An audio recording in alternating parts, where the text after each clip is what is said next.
की university Grant commission हे कॉलेजच्या शिक्षणातलं अनुदान देणं आणि त्याचं नियमन करण्याचं काम करणार. तर UGCने आता हळूहळू सगळे त्यांनी आपले जे काही आर्थिक सहाय्य आहे ते सगळं कमी कमी करत चाललं. आता हे कमी करत चालल्यामुळे शिक्षण महाग होत चाललं. शिक्षणामध्ये अप्रत्यक्षरित्या वेगवेगळ्या फिया यायला लागल्या. म्हणजे रिझर्वेशन असेल पण आमची फी तमकी फी असं करून ते वाढायला लागलं. किंवा समजा स्कॉलरशिप असेल, जी स्कॉलरशिप दोन प्रकारची असते. एक तुमची दलित SC/ST म्हणून असेल आणि एक दुसरी तुम्ही उच्चवर्णीय असलात तरी गरीब असलात तर ती फ्री ह्याच्यासारखी असते. तुम्हाला EBC इकॉनॉमिकली बॅकवर्ड क्लास म्हणून ती असते. तर या सगळ्या त्यांनी फिया म्हणजे या सगळ्यावरती ते कमी कमी करत चालले. कॉलेजमध्ये असं म्हणायला लागले आता मी शिकलो, मला माझ्यावर असं होतं ते की स्कॉलरशिप मला वर्षाच्या अखेरीला यायची, पण तोपर्यंत कॉलेज माझ्याकडनं फी नाही घ्यायची अशी रीती. आता कॉलेज काय सांगतं, तुमची स्कॉलरशिप येईल तेव्हा येईल, आता फी भरा. पण त्यामुळे आमच्याला कसं होतं की एक चंद्रपूरवरून पोरगाला ते ट्रक पण नाही. आता तुम्हाला ह्या गोष्टी म्हणजे ट्रकची इतकी पण अवस्था नाही. तर गाठोडा बांधून येऊन मुंबईला आला, त्या संत एकनाथ मागासवर्गीय हॉस्टेलमध्ये काय यायला राहिला, त्यात EBC वाले पण होते राहिला तिथं. मग त्याला ही स्कॉलरशिप मिळाली, शिक्षणाच्या वस्तू मिळाल्या, त्या JJ स्कूल ऑफ आर्टच्या मधले असतील आणि हे सगळे साधनं मिळाले आणि खाण्यापिण्याची व्यवस्था ती झाली. आता हे सगळे लोक आता कोणी प्राचार्य आता निवृत्त होतात. माझी मित्रमंडळी ही मंडळी जर काही त्यांना कोणी म्हटलं असतं की तू एक 10 रुपये फी भर आणि त्याचा बाप शेतमजूर काय तिकडचं नाही, त्यांचीच तिथे अवस्था म्हणजे तिथं काम करण्याच्या ऐवजी बापानं पोराला शिकायला पाठवलं हीच मोठीच आहे. अशी मुलं जी काही शिकली ती या आधारामुळे हॉस्टेल, स्कॉलरशिप आणि वस्तू मिळणं या सगळ्या. आता हे जर सगळं बंद झालं तर दलितांच्या मधूनही कोण शिकायला येतील, ज्या दलितांची काहीतरी ऐकत, ज्याची अजिबात ऐकत नाही, अशी मजुरी करणाऱ्या पोरांची पोरं शाळेत येते याची शक्यता आता राहिलेली नाही, कमी कमी होत आहे. आणि कन्हैया उच्चवर्णीय त्यांनी जी आंदोलन केली ती गरिबांसाठीची आंदोलन की एकूणच सगळ्याच विद्यार्थ्यांचा प्रश्न कॉलेजमधला होता की तुम्ही शिक्षण महाग होत चाललंय आणि ते परवडत नाही, याच्याकरता आंदोलन. ज्या रोहित मुलांना आत्महत्या केली हैदराबाद विद्यापीठात जी त्यांनी केली, तो दलित आहे पण त्याची स्कॉलरशिप फ्री त्याची दलित मधली नव्हती, ती ओपन मध्ये त्याची स्कॉलरशिप होती जी कोणाला मिळू शकते इतरांना. ती स्कॉलरशिप त्याला वेळेवर मिळत नव्हती, की त्याची अडचण होती आणि त्यात पुन्हा त्याचं दलित असणं, त्यामुळे ते हॅरेसमेंट होतं की ते द्यायचं नाही झालं. अशातनं त्याची आत्महत्या झाली. म्हणजे त्याचा एक प्रश्न सगळ्या गरिबांच्या बरोबरचा आहे आणि दुसरा प्रश्न त्याला दलित म्हणून आणखी त्याच्यात आहे. म्हणजे तुमचं काय असेल तर तुमचं वर्गीय झगडा, ज्याला आपण काय या भाषेत त्याला मार्क्सवादी भाषेत वर्गीय झगडा किंवा समाजवादी याच्यात म्हणून, आणि एका बाजूला सामाजिक मिश्रतेचा, जातींचा झगडा, हे दोन्ही करणं तिथे आवश्यक आहे. फक्त आरक्षण दोन घालणार नाहीये की आरक्षण अधिकार, आरक्षण कमी कमी होत चालले, ते अधिकार तर पूर्ण करूनही भागणार नाहीये. आणि फक्त आरक्षण नोकऱ्यातलं का, याच्यातच का, सगळ्या संसाधनांचं करा ना फेरवाटप, असं नको का पुढे आलं. त्यामुळे हे प्रश्न आणखीन आता असे अधिक हे झाले. त्यामुळे नवीन नवीन विभाग त्याच्यामध्ये आता आरक्षण मागायला पुढे पुढे आले. तर त्याच्यातले जे अंतर्गत काही म्हणजे समजा आता मराठा समाज आहे, तर मराठा समाजाच्या मध्ये एक वरचा 20% भाग सदन आहे, बाकीचा 80% सदन नाही. मग त्याच्यात पुन्हा अशी श्रेणी होत त्यातला काही विभाग तो भूमिहीन जो मजुरीच करतो असं आहे. पण त्याला काय वाटतं की हे ही सगळी मारा माझ्या समोर पूर्वी आमच्या समोर अशी यायची, त्यातला एक जण कांबळे आला आणि त्याचा तहसीलदार झाला आणि त्याने बंगला बांधला. त्यानं बांधला, त्या एका कांबळेनं किंवा काही दलितांना त्याने एक बंगला बांधला. एकूण त्यातले 100मधले असे किती लोक, तर 100मध्ये जवळ एक पण मिळणार नाही, इतकी टक्केवारी आता कमी.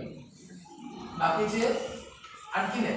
पण दिसतं कसं, या मराठ्याच्या गरीबाला दलितांच्या मधला हा पुढे गेलेला दिसतो की एकेकाळी त्याचा बाप किंवा आजा हा तिथं वाहणा काढून जात होता, तो वाहणा नव्हताच म्हणा आणि जोहारकरच जात होता. तो आता त्याचा बंगला बांधलाय आणि म्हणून तो पुढे गेला आणि मी मागे राहिलो का, तर त्याला आरक्षण आहे म्हणून. पण तो एक पुढे गेला, त्याचा बाकीचा अजून 99 समाज मात्र तिथेच आहे, किंवा त्या मराठ्यांच्या पण तो खाली आहे. हे फोकस नाही, त्याला समग्रपणे बघणं होत. बरं, मग तू मराठ्यांच्या मधला तो गरीब झाला, त्याचं कारण काय? मराठ्यांच्या मध्ये जो 18 मुख्यमंत्री झाले की काय, 23-24 पैकी किंवा याच्यातले, मग जिथे मराठा समाजाचंच राजकीय दृष्ट्या जर प्रभुत्व असेल, तर मग जेव्हा धोरणं ठरवली गेली तर त्यांचं प्रभुत्व होतं. तो तुझ्या शेतीचा अरिष्ट करायला काय बौद्ध किंवा मातंग किंवा हे जबाबदार होते का? त्याच्यात जबाबदार कोण? ती धोरणं अशी कशी घेतली? मग काहीच मराठी एकदम हेलिकॉप्टर मधून उतरणारे कसे काय झाले, आमके पाटील तमके नाही काय त्यांची कॉलेज करतात. मग काही जण अगदी गरीब माथाडी का झाले?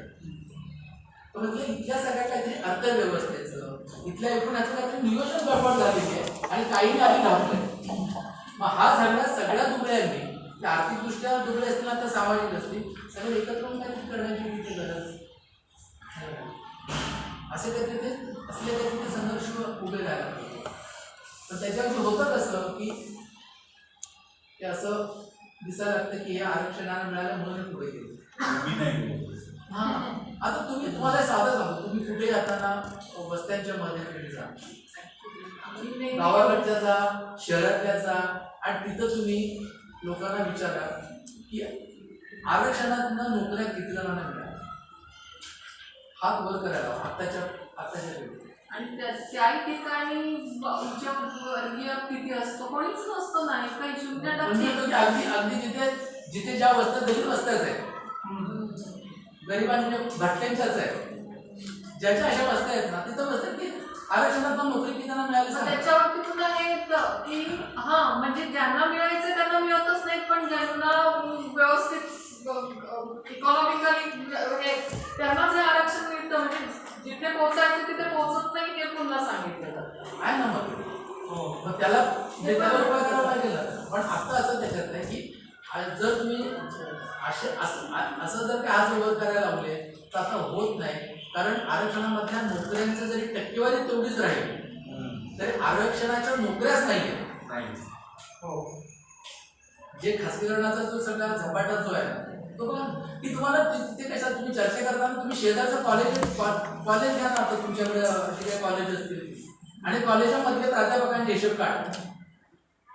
आणि प्रायव्हेट कॉलेजेसमध्ये फीस भरपूर असते, तिथं जर विचारलं की इथे किती गरीब मुले कोणीच नसतात. मी प्रायव्हेट कॉलेजमध्ये नाही, मी कॉलेजमधल्या प्राध्यापकांचं बोलतो. जे तुम्ही जिथे कॉलेजमध्ये शिकला असतात त्या कॉलेजमधल्या प्राध्यापकांमध्ये आता किती कॉन्ट्रॅक्टवर आहेत आणि किती परमनंट लोक आहेत ते का? आता सकाळी देवर्षीला मॅडमचं उत्तर झालं. हा, त्यांनी जी रजिस्टर सांगितली सगळ्या कॉलेजेसमध्ये की जे दलितांसाठी जे सीट्स असतात शिक्षकांना सुद्धा ते 2-2 वर्षांनी त्यांना काढून टाकलं जातं. सिनियर म्हणून तो तर मुद्दा आमच्या वेळेला पण होता की शिक्षकांना यांना प्रोफेशन 2 वर्षाचं जेव्हा दलित तिथे घ्यायचं आपण त्याला 2 वर्षांनी काढायचं आणि करायचं. तर ते बारकावे थोडे आणि नंतर मग काय जागा तर त्या कायमच ओपन ठेवाय आणि नंतर का ओपन करता यायचं. ते त्यानंतर त्याला बंदी घातली गेली, ओपनमध्ये आणता येत नाही, माणूस मिळत नाही.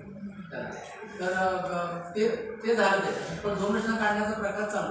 आता मुद्दा आहे की तुम्ही ब्राह्मण असाल तर पुणे असा परमनंट. आता माझ्या बरोबरचे आमचे ती ब्राह्मण ती प्रातिभिक आम्ही एकत्रच ठेवायला लागलो होतो. ते मी लागलो लगेच सोडली नव्हती. मी शिक्षक मुख्यतः होतो, पण मी काय महिनाभर प्राध्यापक केली आणि पूर्ण कार्य करण्याचा. ती मात्र तिने आता तिची अजून 4 वर्ष आहेत होती, म्हणजे अजून आहेत. तर तिने आता रिटायरमेंट घेतली, कॉलेज रिटायरमेंट. किंवा माझा तर किती पगार होता माहिती आहे का? किंवा माझा तर रिटायर्ड होताना पगार होता 2,83,000. मला म्हटलं माझं पण आता असतं म्हणजे 2,83,000 पगार त्याचा होता. म्हणजे रिटायरमेंट तिने सोडली आणि तिच्या सगळ्यात तू आता दर नोकरी 4 वर्षाने आणली तेवढी तुला पेन्शन आणि पेन्शन पण भर बघतो म्हणजे 70 1 लाख भर काहीतरी पेन्शन वगैरे प्रकार आहे. म्हणजे आता म्हटलं तुझ्यासारखे किती लोक आहेत? 8 जण आहेत फक्त. एकूण प्राध्यापक किती? तर 40 आहे. 40 मध्ये फक्त 8 जण आहेत. पूर्वी 40 होते. अशा प्रकारे रिटायर्ड होत गेल्यानंतर त्यांनी या रीतीने भरलेच नाही. त्या 8 जण आता आहेत. त्या 8 जणांच्या पैकी जसे रिटायर्ड होतील त्यांच्याही जागा भरल्या जाणार नाही. ती म्हणजे माझ्या शेजारी प्राध्यापिका तरुण प्राध्यापिका आली. तिला मॅनेजमेंटने पगार किती दिला? तो तिने वाढवून घेतला. सुरुवात 8,000 आणि आता 12,000 ते 15,000 पगार. आणि बरं 2 वर्ष काम केलं तर जणू काय मिळणार आहे का? असं काही त्यातलं नाही. आता असे जिथे कॉन्ट्रॅक्टवरती जिथे प्राध्यापक असणार आहेत ते दलित असू दे ना तर सवर्ण असू दे कुणी असू दे त्याला काही प्रश्न नाही. अशा प्राध्यापकांच्या जगायचं कसं? मग ते वेगवेगळे उद्योग कधी ट्युशन घ्यायला करणार आम्ही करणार आणि अशा ठिकाणी मुलं शाळेत जाणार म्हणजे कॉलेजमध्ये काय शिकणार. आमचा एक नागपूरचा मित्र एक होता तो पोलीस मित्र होता. त्याच्या मुलांना म्हटलं की कॉलेज कुठलं तर नागपूरचं प्रसिद्ध कॉलेज आहे तर तो कॉलेजला जायचं नाही. म्हटलं काय कॉलेजला का जात नाही? कॉलेजला काही हेच करत नाही तर ट्युशन्स घ्यायचे. मग तुम्ही ट्युशन काय घेता? कॉलेजला का जातो? तर परीक्षेसाठी कॉलेजला. या नावाजलेल्या नागपूरमधल्या कॉलेजची हिस्ट्री आणि काय कॉलेजनं त्यांच्याशी संबंधित ट्युशन्स क्लास काढले. आता ही अवस्था आमच्यावर नव्हती. आमच्यावर म्हणजे जेव्हा मी तरुण आणि त्याच्यात होतो तेव्हा नव्हतं. म्हणजे स्वातंत्र्याच्या वेळेला अवस्था वाईट होती. नंतर आमच्या वेळेला त्यातल्या त्यात बरी झाली. आता जेव्हा देशात संपत्ती वाढलेली आहे तेव्हा हे का? मग हा सगळं काय फक्त रिझर्वेशनवाल्यांनी करायचं आहे? सगळ्याच गरिबांचा प्रश्न येतो. मग त्याचं काय करणार? आणि म्हणून आपल्याला तो जो संवाद जो करायचा आहे ना की ठीक आहे पण तुम्ही आरक्षणाचं सोडून द्या याचं काय करूया आपण?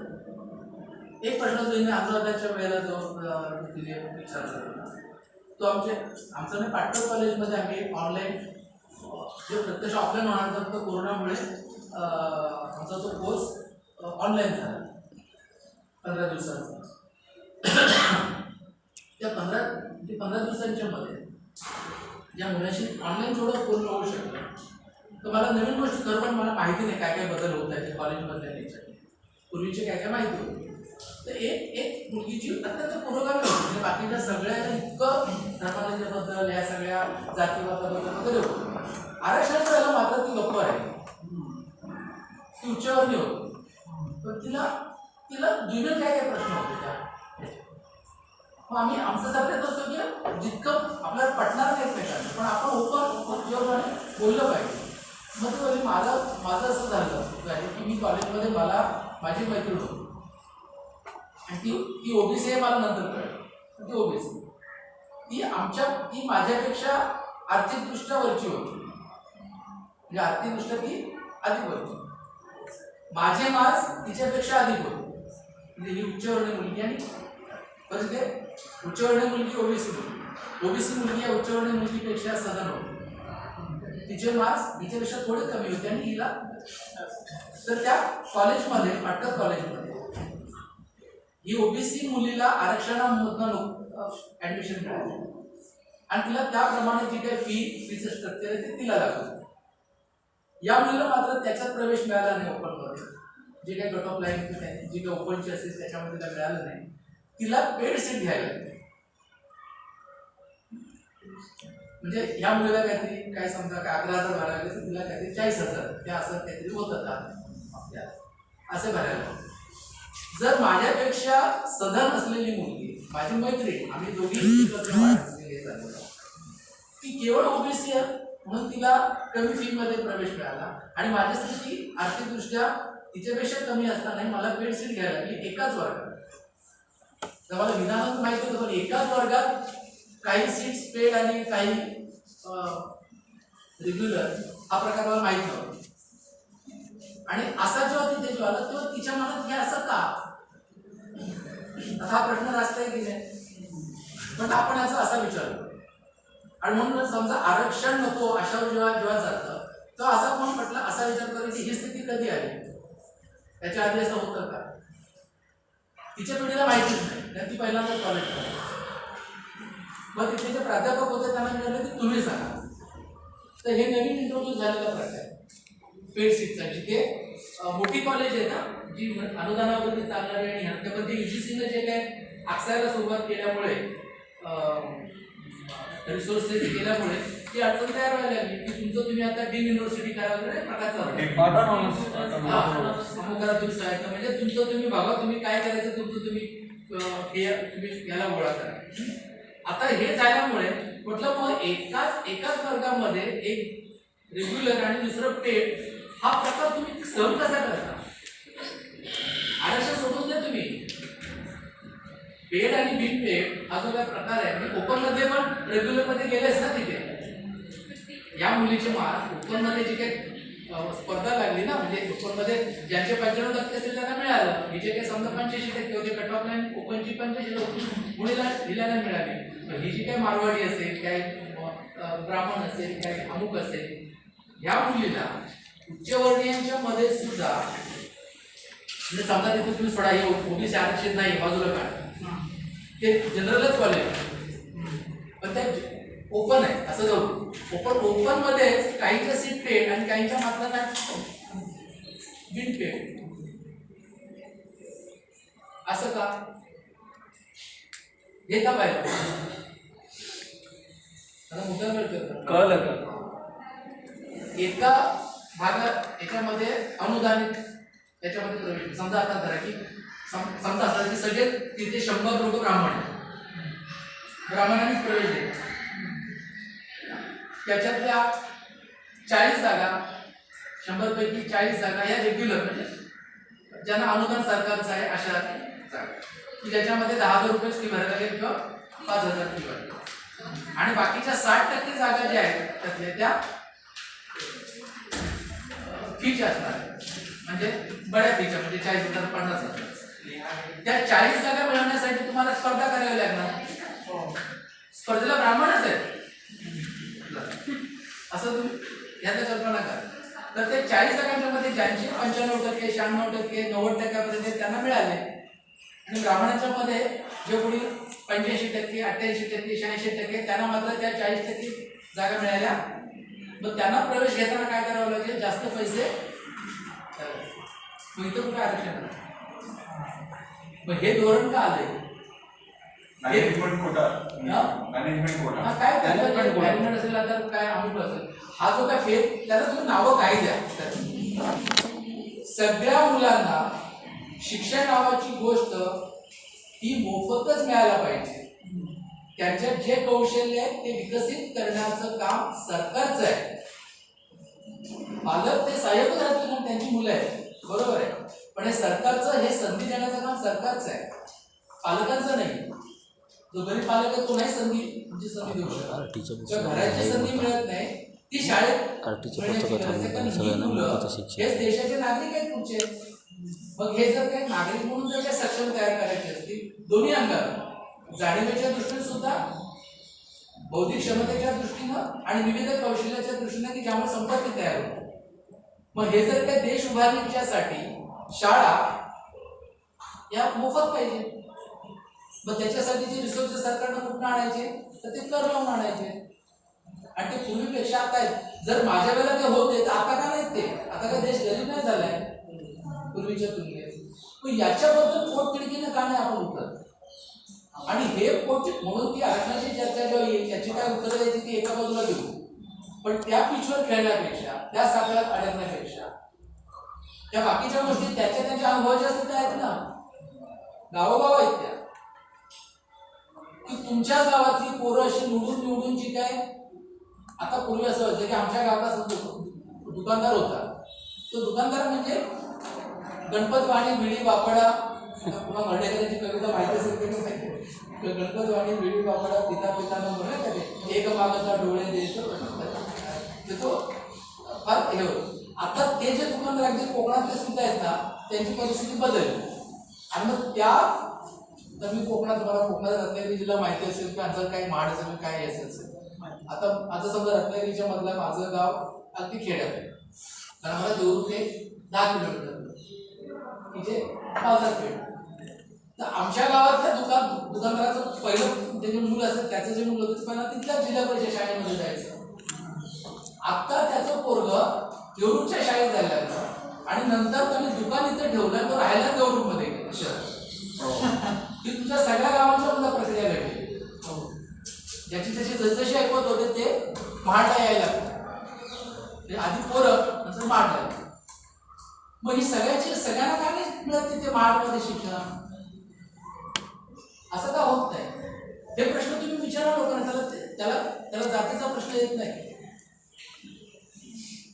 आरक्षणाच्या पलीकडे जाऊन बाकीचे जे सगळ्याचे वर्तुळ आहेत तिथे विचार ना की हे असं का संविधानात असं आहे आणि मग असं का होतं. एकाला मात्र प्रचंड एकाला जर काही 2,83,000 पगार आता मिळतो आणि दुसऱ्याला 15,000 किंवा 12,000 आहे का आणि काम तेच आहे. आणि कंत्राटी पद्धती कंपन्यांमध्ये सगळीकडे सुरू झाली की हे का असं होत आहे. याच्याबद्दल तळपुटे हे नाही चालणार म्हणजे उचलणार नाही दगड नाही चालणार या असं होऊन नाही देणार. म्हणजे काहींच्याच वाट्याला हे आणि बाकीच्या वाट्याला येतं. आम्ही तर श्रम करायला तयार आहोत.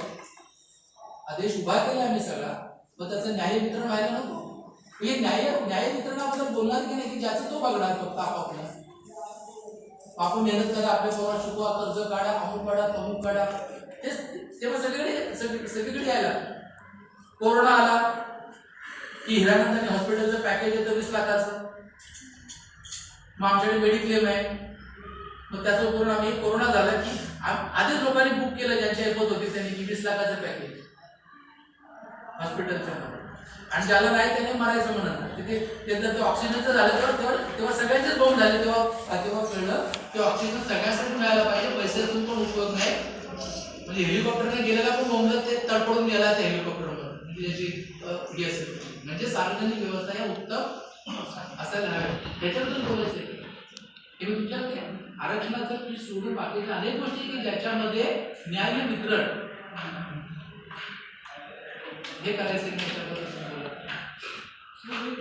आता हे करा. आता आरक्षणाच्या मध्ये मराठ्यांच्या आरक्षणाबद्दलची चर्चा लाभ झाली की अगदी सगळे फडणवीस सगळे झाले. ज्याला कोर्टानं अडवलं ना मराठा आरक्षणाबद्दल की नाही देत त्याच वेळेला मुस्लिमांच्या शिक्षणातल्या 5% आरक्षणाचा निर्णय झाला आणि त्याला कोर्टानं मान्यता दिली होती. मग तुम्ही उद्धव ठाकरे असाल ना तर तुम्ही फडणवीस असाल ना तर कोणी असाल तर 5%बद्दल काय नाही बोलत ना. तुम्ही मराठा आरक्षणाबद्दल सगळं सुरू आहे का तर 5% आरक्षण तर अडवलेलंच नाही ना कोर्टानं. त्याची काही अंमलबजावणी करत. तर लोकशाहीमध्ये बहुमतानं माणसं निवडून येतात. मुस्लिमांच्या मतांची आम्हाला गरज नाही.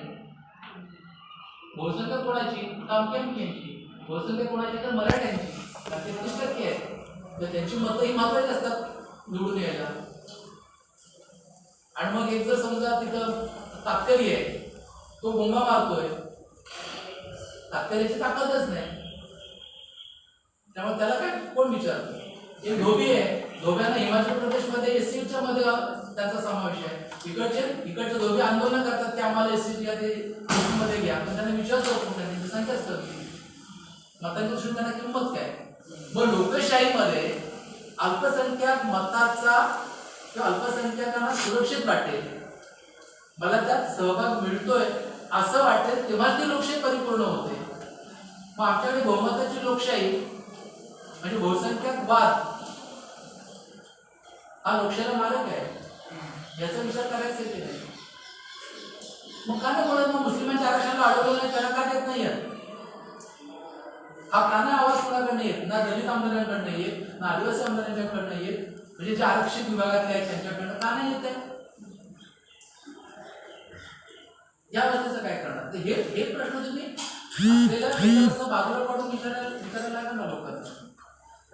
पण मराठा आरक्षणाच्या बाबतीत सुद्धा कोणी सत्य बोलायला तयार नाही की तुम्हाला नाही मिळणार आहे. तो तर आणखीन त्यातलं बघतोय. म्हणजे दलित खासदार दलित मंत्री सुद्धा म्हणतात की मराठ्यांना आरक्षण मिळालं.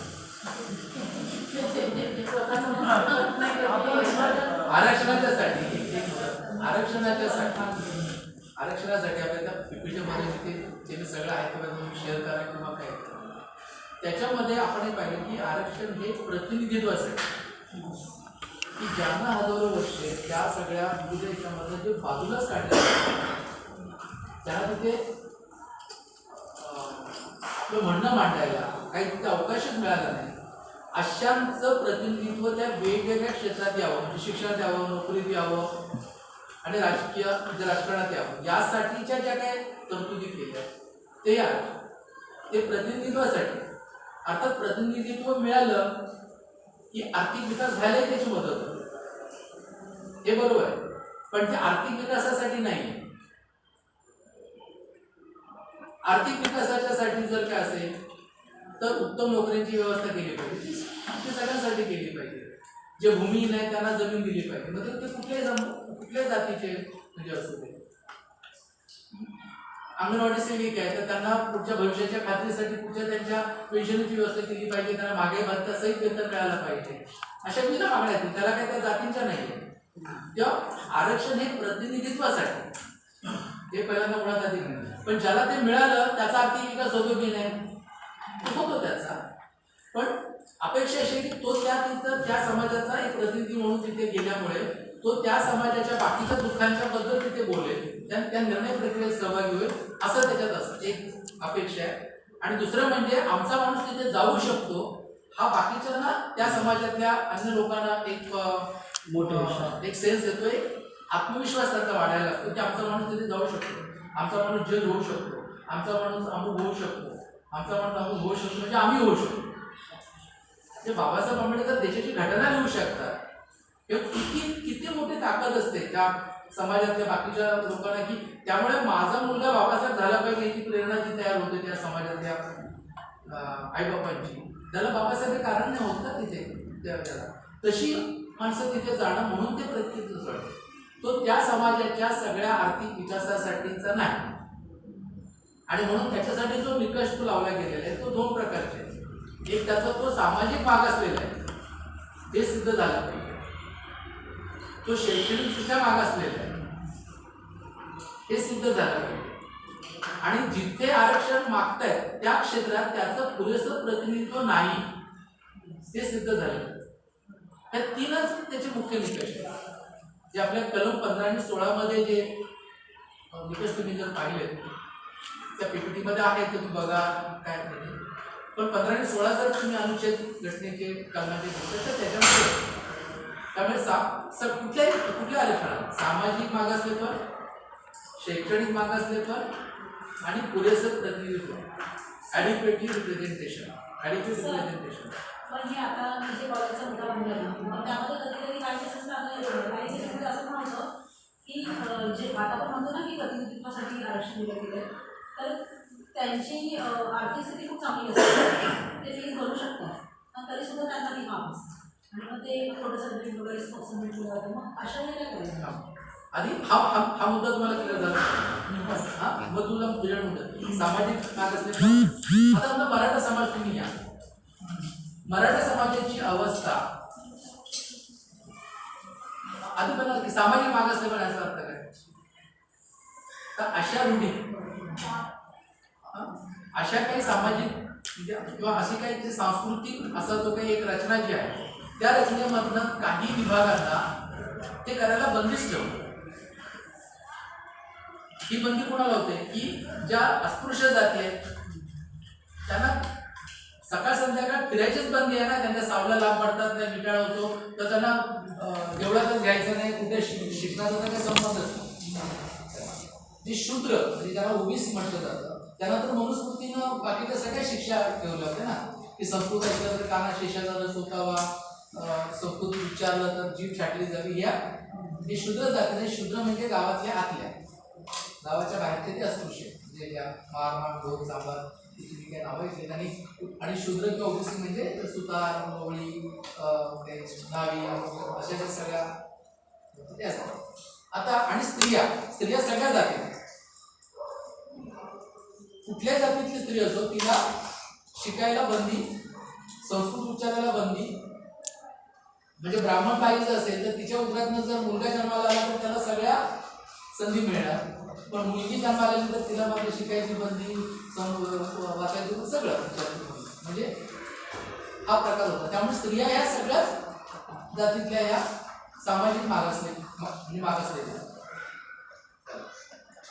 आता हे जे मागासलेपण, सामाजिक मागासलेपण जे आहे ते कोणाच्या वाट्याला आलं तर अशा जातींच्या वाट्याला आलं की ज्यांना धर्म संस्कृती याने उडवले.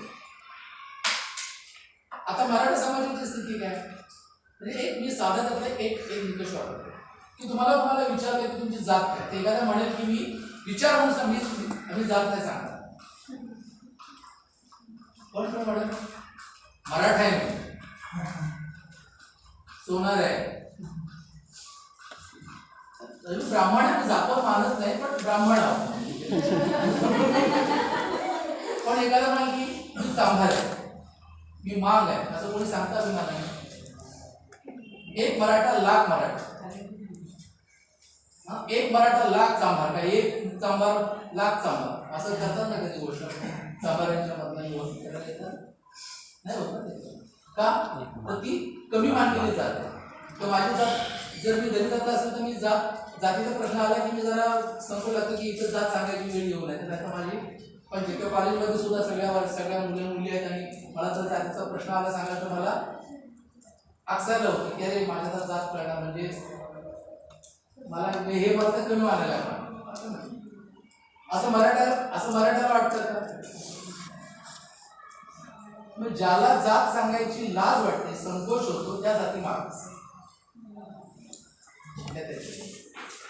मराठ्यांना कोणी मागे ठेवलं, त्यांना असं होतं जेवढं त्यांना शिकायला बंदी होती. मी जुना काळ सोडा तेव्हा सगळ्याच ब्राह्मणांचं वर्चस्व होतं महात्मा फुलेंच्या काळात आणि इकडे.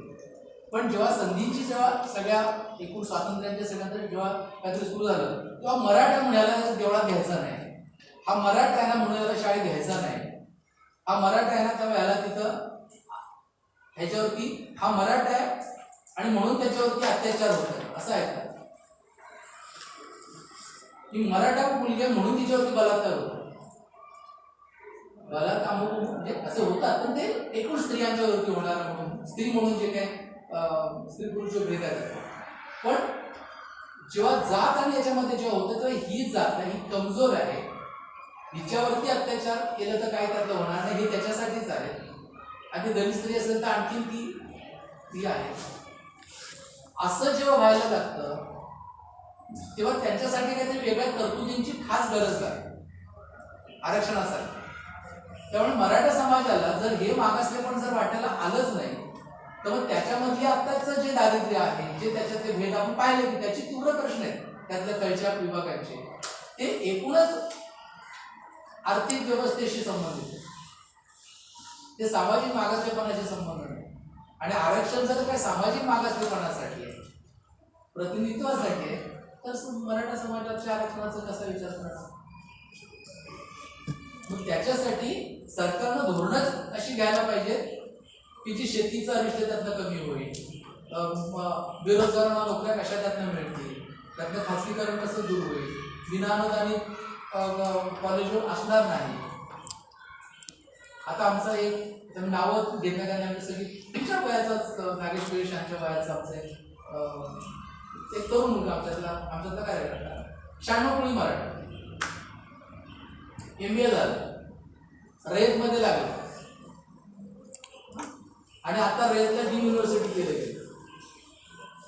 रयतचं मोठं साम्राज्य आहे ना सगळं, की रयत म्हणजे भाऊराव पाटलांच्यापासून तर सगळं. तो ज्या त्यांच्या रयतच्या ज्या विभागात लागला ते विनाअनुदान, तो गेली 4 वर्ष आहे, त्याचा पगार 14,000च्या पुढे काही जात नाही. तर मग मी तर करू काही का, तो काहीतरी दुसरे उद्योग वेगवेगळे करू. 96 मराठ्यांचं वर्चस्व येतो, मग काय होतं की काही प्रयत्न केले, एकूणच जागा आता कमी आहे, म्हणजे ह्याच्यातल्या परमाणु जागा सुद्धा सगळ्याच कॉन्ट्रॅक्टमध्ये होत्या, पण त्यातल्या त्या ज्या कुठल्या आहेत त्या काळात तर आमच्या पवारांशी संबंध पाहिजे, तमक्या अशी काहीतरी अमुक पाहिजे, म्हणजे मराठ्यांच्या मध्येही ज्याचा असा संबंध असेल त्याला लागेल. मग हा शानोकळी मराठा मुलाच्या प्रश्नाचं काय करायचं असे त्याच्यातले आहेत ना. तेव्हा हे प्रश्न मुख्यतः आरक्षणाशी संबंधित नाही आहेत, किंवा ते आज ना आग रामेश्वरी बंब सोमेश्वरी प्रकार चालला आता मराठा समाजात, त्यांचे प्रश्न जर सुटायचे असतील तर एकूणच जी व्यवस्था, ज्याला आर्थिक भौतिक व्यवस्था जे काही सगळं आहे ते सगळं शासनाचं धोरणच बदलण्याची गरज आहे. आता ते प्रश्न त्याच्यातले सुटणार नाही. आणि आता जे आरक्षण विभागातले लोक आहेत त्यांच्याही अडचणी त्या आहेत, त्यांनी फार आरक्षणावरती अवलंबून राहू नये, त्यांनी एकूणच सगळी व्यवस्था कशी बदलली जाईल, शिक्षण कसं सगळ्यांना मोफत होईल किंवा खूप परवडण्यासारखं होईल, आरोग्य व्यवस्था सगळ्यांसाठी उत्तम कशी असेल, नोकऱ्यामधलं खाजगीकरण कसं जाईल, किंवा खाजगीकरण असलं तरी त्याला सर्व्हिस कंडिशन्स योग्य रीतीनं असणं हे कसं असेल, यासाठीचे झगडे सगळ्यांच्या हातात हात आहे. ते दलित असेल ना तर ब्राह्मण असेल ना तर कुणी असेल, सगळे कष्टकरी म्हणून एकत्र एकवटण्याशिवाय पर्याय नाही. आत्ताच्या काळात आरक्षण हे निरर्थक झालेलं आहे, निरर्थक. त्यामुळे काही आवाज अगदी दलित समाजाला पण असे येत आहे, अरे हे तुम्ही सगळंच बंद करा, कारण नाहीतर त्याचा काही उपयोग नाही, उगीच शिवाशाप घ्यायचे, म्हणजे नुसते शिवाशाप घ्यायचे की तुम्ही आरक्षणामधून आला कोण झालं, आणि नकोच तुमचं ना, त्याचा काही उपयोगच राहिला नाही, तेवढ्या वेळा तुम्ही आम्हाला बोलत राहणार, कशासाठी पाहिजे ते. शिक्षणामध्ये सुद्धा इतक्या प्रायव्हेट युनिव्हर्सिटीज आहेत की सगळे प्रचंड फीस 3-3 लाख रुपये, आणि तिथे बघायचं दलित पोरं कोणीच नाही, फक्त तेवढी ती 2-4 जी कॉलेजेस आहेत तिथे कुठेतरी एवढंच आरक्षण मिळतं, आणि त्याच्यासाठी ते सगळं तुम्ही म्हणता ते सुद्धा बरोबर. पण म्हणून आपली जी चर्चा केली पाहिजे ना की लोकांना तुम्ही एक्झरसाइजेस द्या, की तुमच्या कॉलेजमधल्या प्राध्यापकांचं हे काढा, तिथलं फी स्ट्रक्चर काढा विद्यार्थ्यांचं, आणि तिथल्या सवर्ण दलित विद्यार्थ्यांची स्थिती अशी काढा, किंवा आरक्षणाचा फायदा दलितांना मिळतो तर दलित वस्तीचं सर्वेक्षण करा, आणि कुणाला किती किती मिळालं का तुमच्या संपर्कातल्या 10 दलितांना विचारा. असं ते त्यातलं केलं. आमच्याकडे एक होतं की माझे जे राजकीय शिक्षक होते त्यांनी मला असं केलं की तुझी स्थिती तुझ्या वडिलांची, तुझ्या आजोबांची, आणि त्याच्या आधीचं कोण जर असेल तर अशी माहिती काढ की काय काय बदल झाला, अशी 5-7 घरांच्या मधली चौकशी कर. आम्ही काय होतो तेव्हा ह्या स्वातंत्र्याने काही दिलंच नाही अशा आम्ही भूमिकेत होतो त्यावेळी. आणि मग स्थिती अशी की माझ्या आजोबांच्या वेळची स्थिती काय होती, माझ्या वडिलांच्या वेळची काय होती, तर माझी अवस्था अशी क्रमाक्रमात म्हणजे स्वातंत्र्य मिळाल्यामुळे एकूण समाजाची स्थिती सुधारली निश्चित. त्याचं वाटप न्याय्य झालं नाही हे बरोबर आहे, सगळ्यांना ज्या रीतीची ज्यांना अधिक मिळाले काय, पण मला काहीच मागणं असं झालं नाही का, अशी स्थिती आली ना त्याला. कशाला करा, आता मला कपडे आम्ही घालतो घ्यायला कपडे, त्याला असं होतं की युनिफॉर्म कसं आहे त्याला, म्हणजे माझी तसं सांगतो, म्हणजे आम्ही तसे वस्तीमधले चांगले लोक होते, म्हणजे असं काही नव्हतं त्याला, म्हणजे शांती होते, पण आमच्याकडे युनिफॉर्म जो शाळेचा जो होता तो जपून ठेवायचा, तो लग्नात घालायचा. आणि तीच एक गोष्ट होती ना चांगली, ते कपडे नव्हते तेव्हा. आता आपल्याकडे कपडे म्हणजे काय, कपड्यांचा गरीब सगळे सुकाळ आहे कपड्यांचा आता काय खाली काही बेस नसतो, प्रश्नच नसतो. चपलाला पण असतो, आम्ही चपला पण अशा बाकीच्या चपला घालायच्याच नाही, त्या ठराविक वेळेला चपला घालायच्या खास, कारण चपला परवडायच्या. आम्ही शहरातल्या लोकांना खायला मिळत होतो, म्हणजे दोन वेळेला मिळायचं. आता भाज्या असायच्या, एक भात किंवा ताक आले की दुसरं एकच असायचं. गावाकडे तर आमच्याकडे स्थिती डाळ नावाचा प्रकार म्हणजे पीठ घालायचं, तर डाळ शोधायला लागायची आणि भरपूर असायचं. असं असेल तर ते हे होतं. ही अवस्था आता आपल्याकडे वाटायला नाही. आता आपण अन्नधान्याच्या बद्दल पुढे आलो. एक 72चा दुष्काळ फक्त आम्हाला थोडा त्रासदायक ठरला शहरात, बाकी नंतर काही प्रश्नच आला नाही अन्नधान्याचा. म्हणजे जेवणाचा प्रश्न आलाय, कपड्यांचा प्रश्न आलाय, बाकीचे काहीतरी येत गेले. आता हे प्रश्न तर नाहीत, कपड्याचे नाहीत, अमुक नाहीये, मोबाईल पण मिळू शकतात वगैरे. पण ही जी बाकीची विषमता, याचं काय करायचं की एकाच वेळेला एकाला मात्र इतकं मिळते आणि एकाला मात्र अमुक याला मिळतच नाहीये. आणि एकेकाळी नोकऱ्या 8 तासाच्या पाहिजे, ते सगळं झगड्यात करून मिळवलं. आता 8 तासाचा दिवस हा प्रकारच गाय व्हायला आहे नोकरीच्या मनात. तर तुम्हाला नोकरी झाल्यानंतर तुम्हाला पेन्शन मिळणार, आजारपणाची रजा मिळणार, हे सगळे प्रकार आता बंद व्हायला लागले. पण ह्याच्याकरता आता संघर्ष करायचा आहे की इथे सगळे आले पाहिजे. आता राहिला मुद्दा 15 तारखेकडे. आता असं त्याच्यातलं की माझ्या एका मैत्रिणीच्या घरी गेलो. तिची बहीण अमेरिकेत आहे, कामं घेते. नंतर ती एक बहीण आता आहे आणि ती बौद्ध समाज. तर त्या मुलीला, त्या घरातल्या मुलीला प्रवेश कॉलेजमध्ये तिला मिळाला आणि तिच्या मैत्रिणीला मात्र मिळालं. दोघी, ही बौद्ध आहे आणि तिची दुसरी मैत्रिणी असं वळलं गेला. तुला इथे पहिल्या यादीमध्ये मिळाला आणि मला कसं म्हणजे तिला नंतर सेकंड मध्ये मिळाला तिच्यामध्ये. तिला हे कळलं की असं कसं काय झालं, तुला मिळाला मला. आता त्या मुलींच्या मध्ये कधीच काय जाती नव्हतं, 10वीपर्यंत काही कळलंच नाही. 10वीच्या नंतरच आता हा जेव्हा आल्यानंतर झाली असं कसं काय झालं. मग ही मुलगी जी बौद्ध मुलगी ती पण घरी विचारायला की असं कसं काय झालं, तिला काय माहिती नाही. तर तिला काय आता कशाचा काय पत्ता नाही. आता तिच्या बापाला काय झाली, गडबड झाली. आता आपल्या मुलीला तरी काय सांगायचं की हे मी जातीच्यामुळे म्हणजे आरक्षणामुळे, मी आरक्षणाचा काही दाखला दिला होता त्यामुळे तिला त्या कोट्यातनं मिळाले. तर हे त्याला सांगा मग आता काय करायचं सांगायचं. तर तू असं सांग की मी खेळत होते ना आणि त्यामुळे मला मुलीला काय कळायला बोलत नाही की हे काय झालं बाबा, आपला काय संशय आहे ते करू. आणि तिने काय केलं. आता स्थिती अशी आहे की या कुटुंबाला हे जे बौद्ध कुटुंब आहे त्याचं काय दुसरी अमेरिकेत आहे, इथे उत्तम वेळात राहतात, त्यांनी खरोखर तिथे आरक्षणासाठी त्या कोट्यासाठी अर्ज करायला हवा होता का. तर माझ्या मते त्यांनी तिथे काय कामं नाही होत. हा, आणि कुठे करायला हवा नव्हता.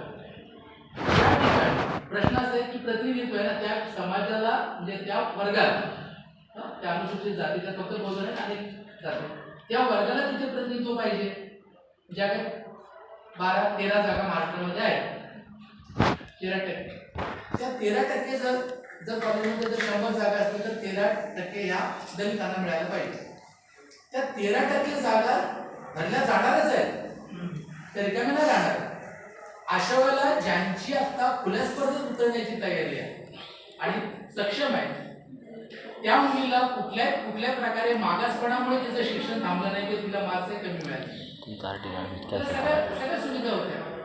अशा वेळेला तिला ओपनमधनं जावं आणि तिच्यापेक्षा जे कोणी गरीब बौद्ध असतील किंवा मातंग असतील, चांभार असतील किंवा आणखी घोड असतील किंवा अशा दलित जाते त्यांना पण मार्ग मोकळा करायला पाहिजे की त्यांना तिथे प्रवेश मिळाला पाहिजे.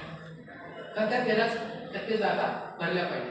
हा अंतर्गत सामाजिक न्याय करण्याची गरज आहे त्या आरक्षित कॅटेगरी आणि ते स्वतःहून करायला पाहिजे. अजून दलितांना प्रिव्हिलेज लागलेला नाही, ओबीसीच्या मध्ये आहे, पण हा स्वतःहून केलं पाहिजे. आमच्या अनेक ठिकाणी केलं आहे की त्यांनी त्यातनं त्या आरक्षणात बाहेर निघाले, पण हे अधिकाधिक व्हायला पाहिजे त्याच्यात.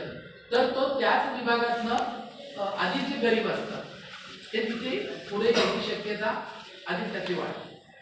अशा काही जागा आहेत की ज्या जागा भरल्या जात नाहीत, जे सक्षम तिथे उमेदवार मिळत नाहीत, अशी एक स्थिती तयार होते. अशा ठिकाणी हा आर्थिक दृष्टी जरी वरचा असला तरी त्या ठिकाणी जाणं गरजेचं आहे, तिथे प्रतिनिधित्वाचा प्रश्न आहे. पण जेव्हा त्याच्यापेक्षा आर्थिकदृष्ट्या मागास कोणी आहे तो जर जायची जर शक्यता असेल तर सामाजिक मागासलेल्या वर्गामधून आर्थिकदृष्ट्या अधिक मागासलेला पुढे गेला पाहिजे.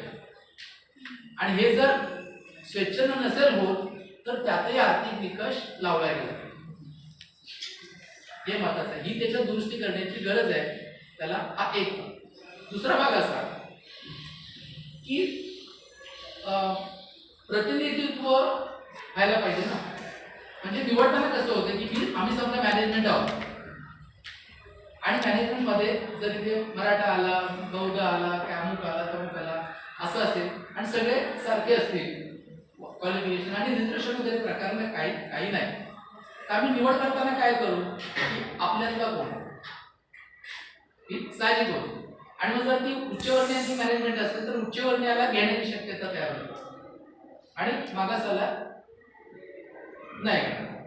का ते म्हणून तर रिझर्वेशन झालं त्या ठिकाणी. ठीक आहे, तुम्ही रिझर्वेशन म्हणून त्या बौद्ध मुलगा किंवा माता किंवा आणखी कुठला त्याला रिझर्वेशन म्हणून तो आला, प्रवेश मिळाला. ओके, आता प्रवेश मिळाल्याच्या नंतर जी फी स्ट्रक्चर आहे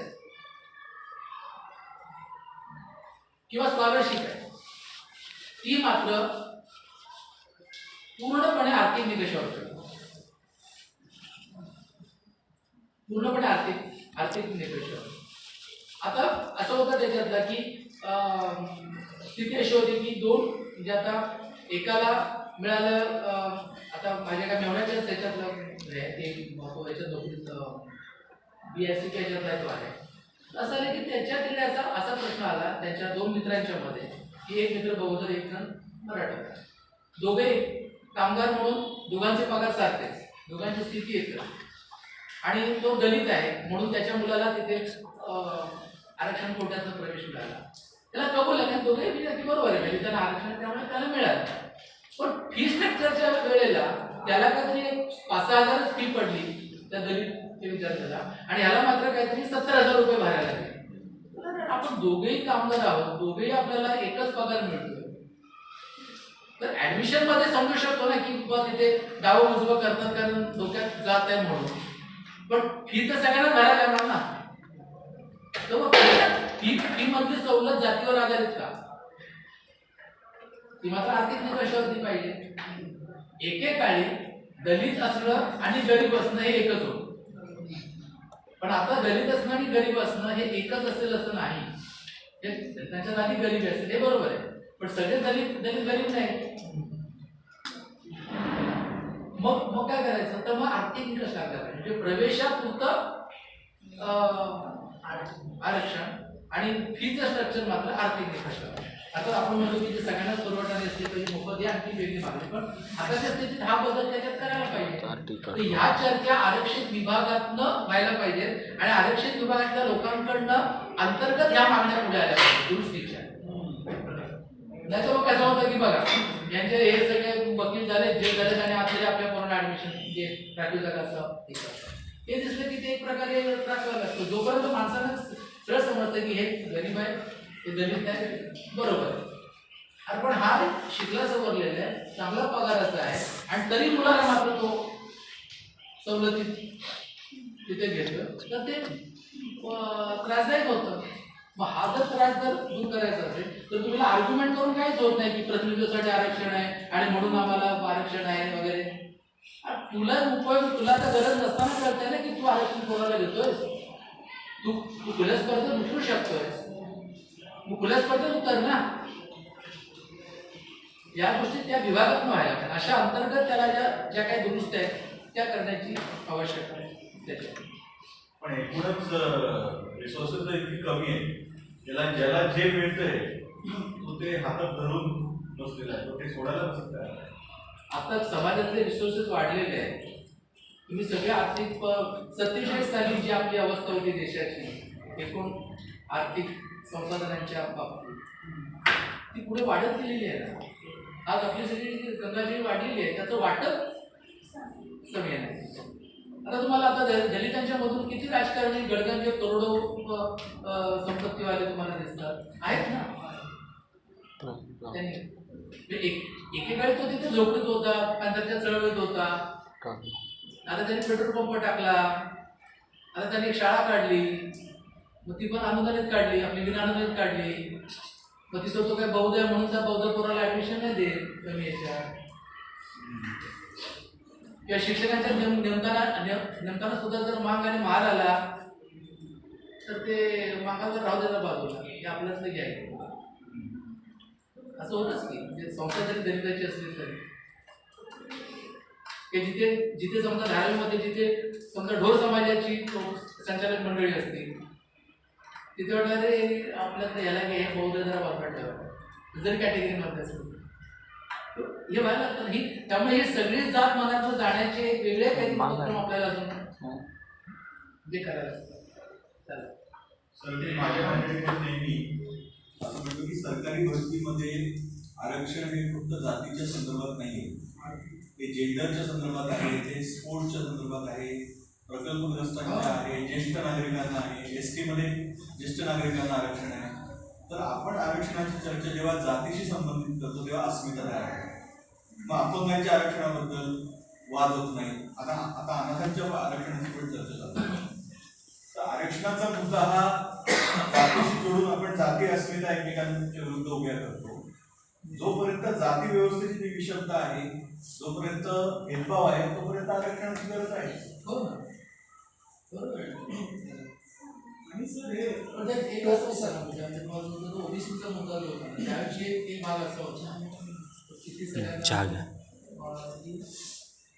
आपल्याकडे मुळात ज्याला आरक्षण घटनेमधनं जे मिळालं ते 2 विभाग आहेत, दलित आणि आदिवासी.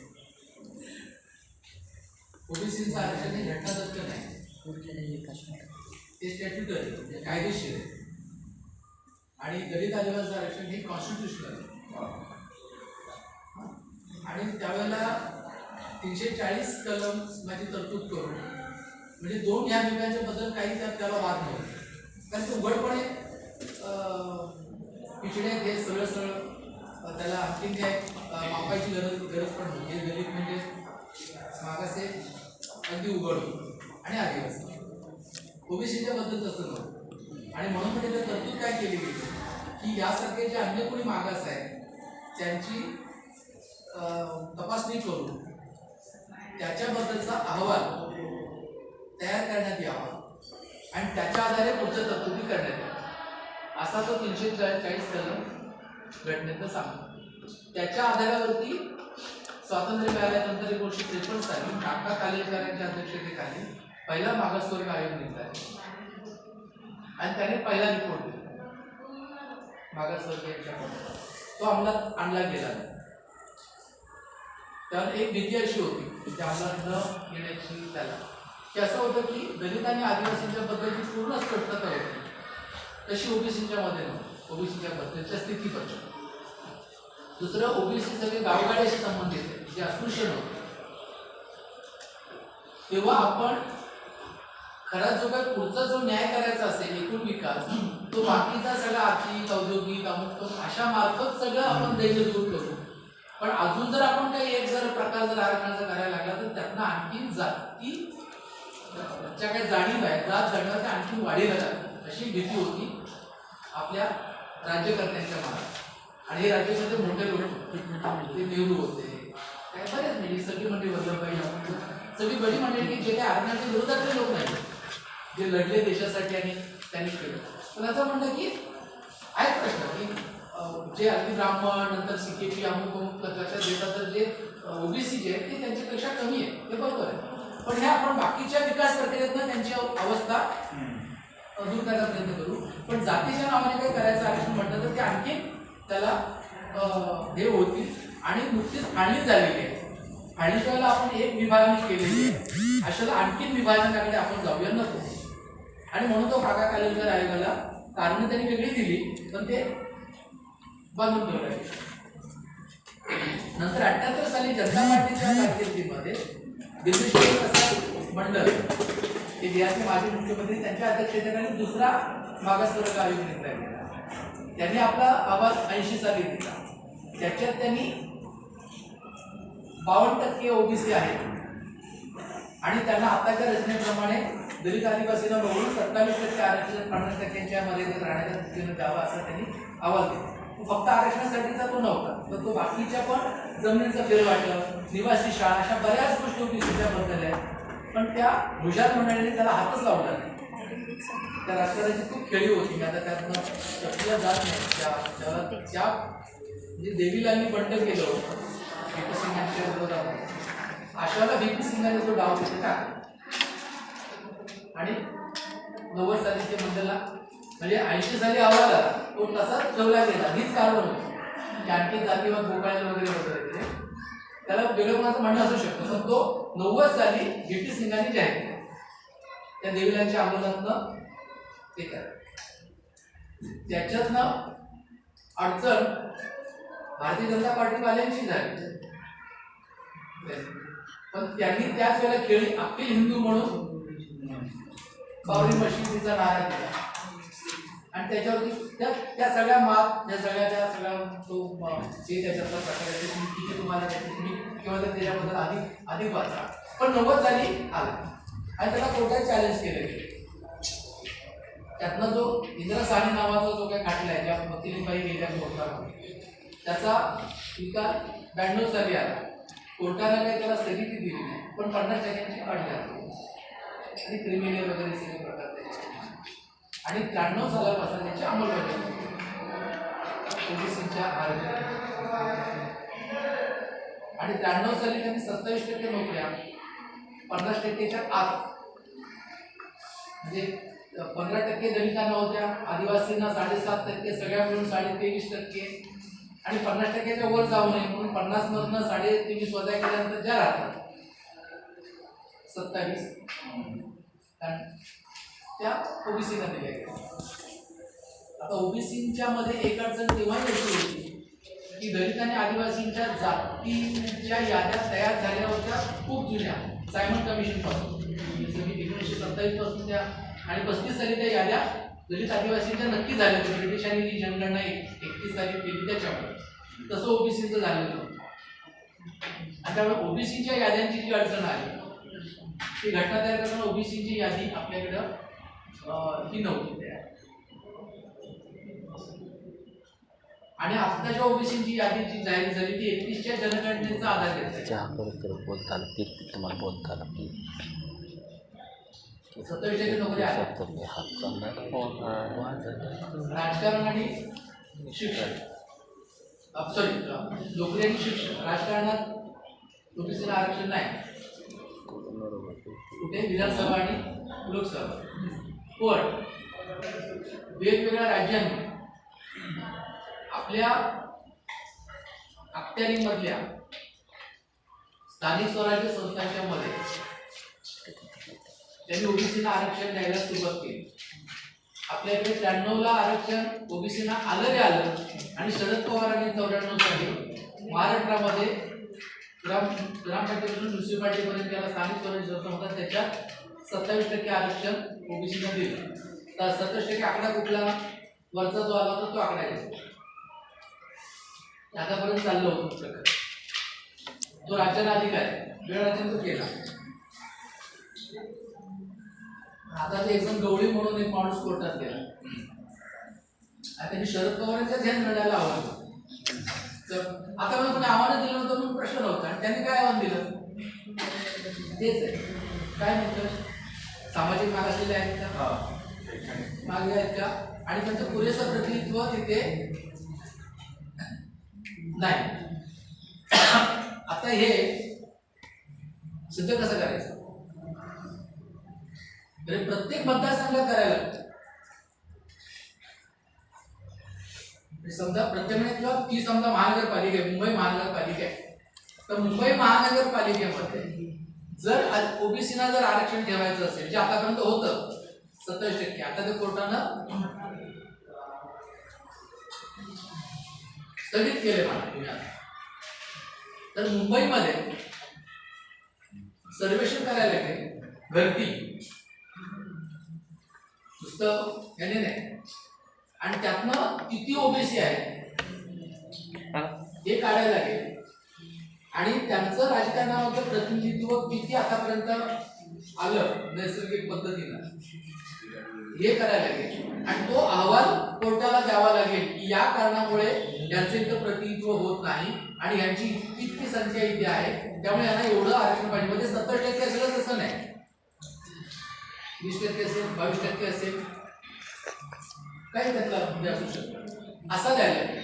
आता असा अहवाल देईपर्यंत ओबीसीला आरक्षण मिळणार. एम्पिरिकल डेटा बरं. आता हा डेटा जर याचा जर झाला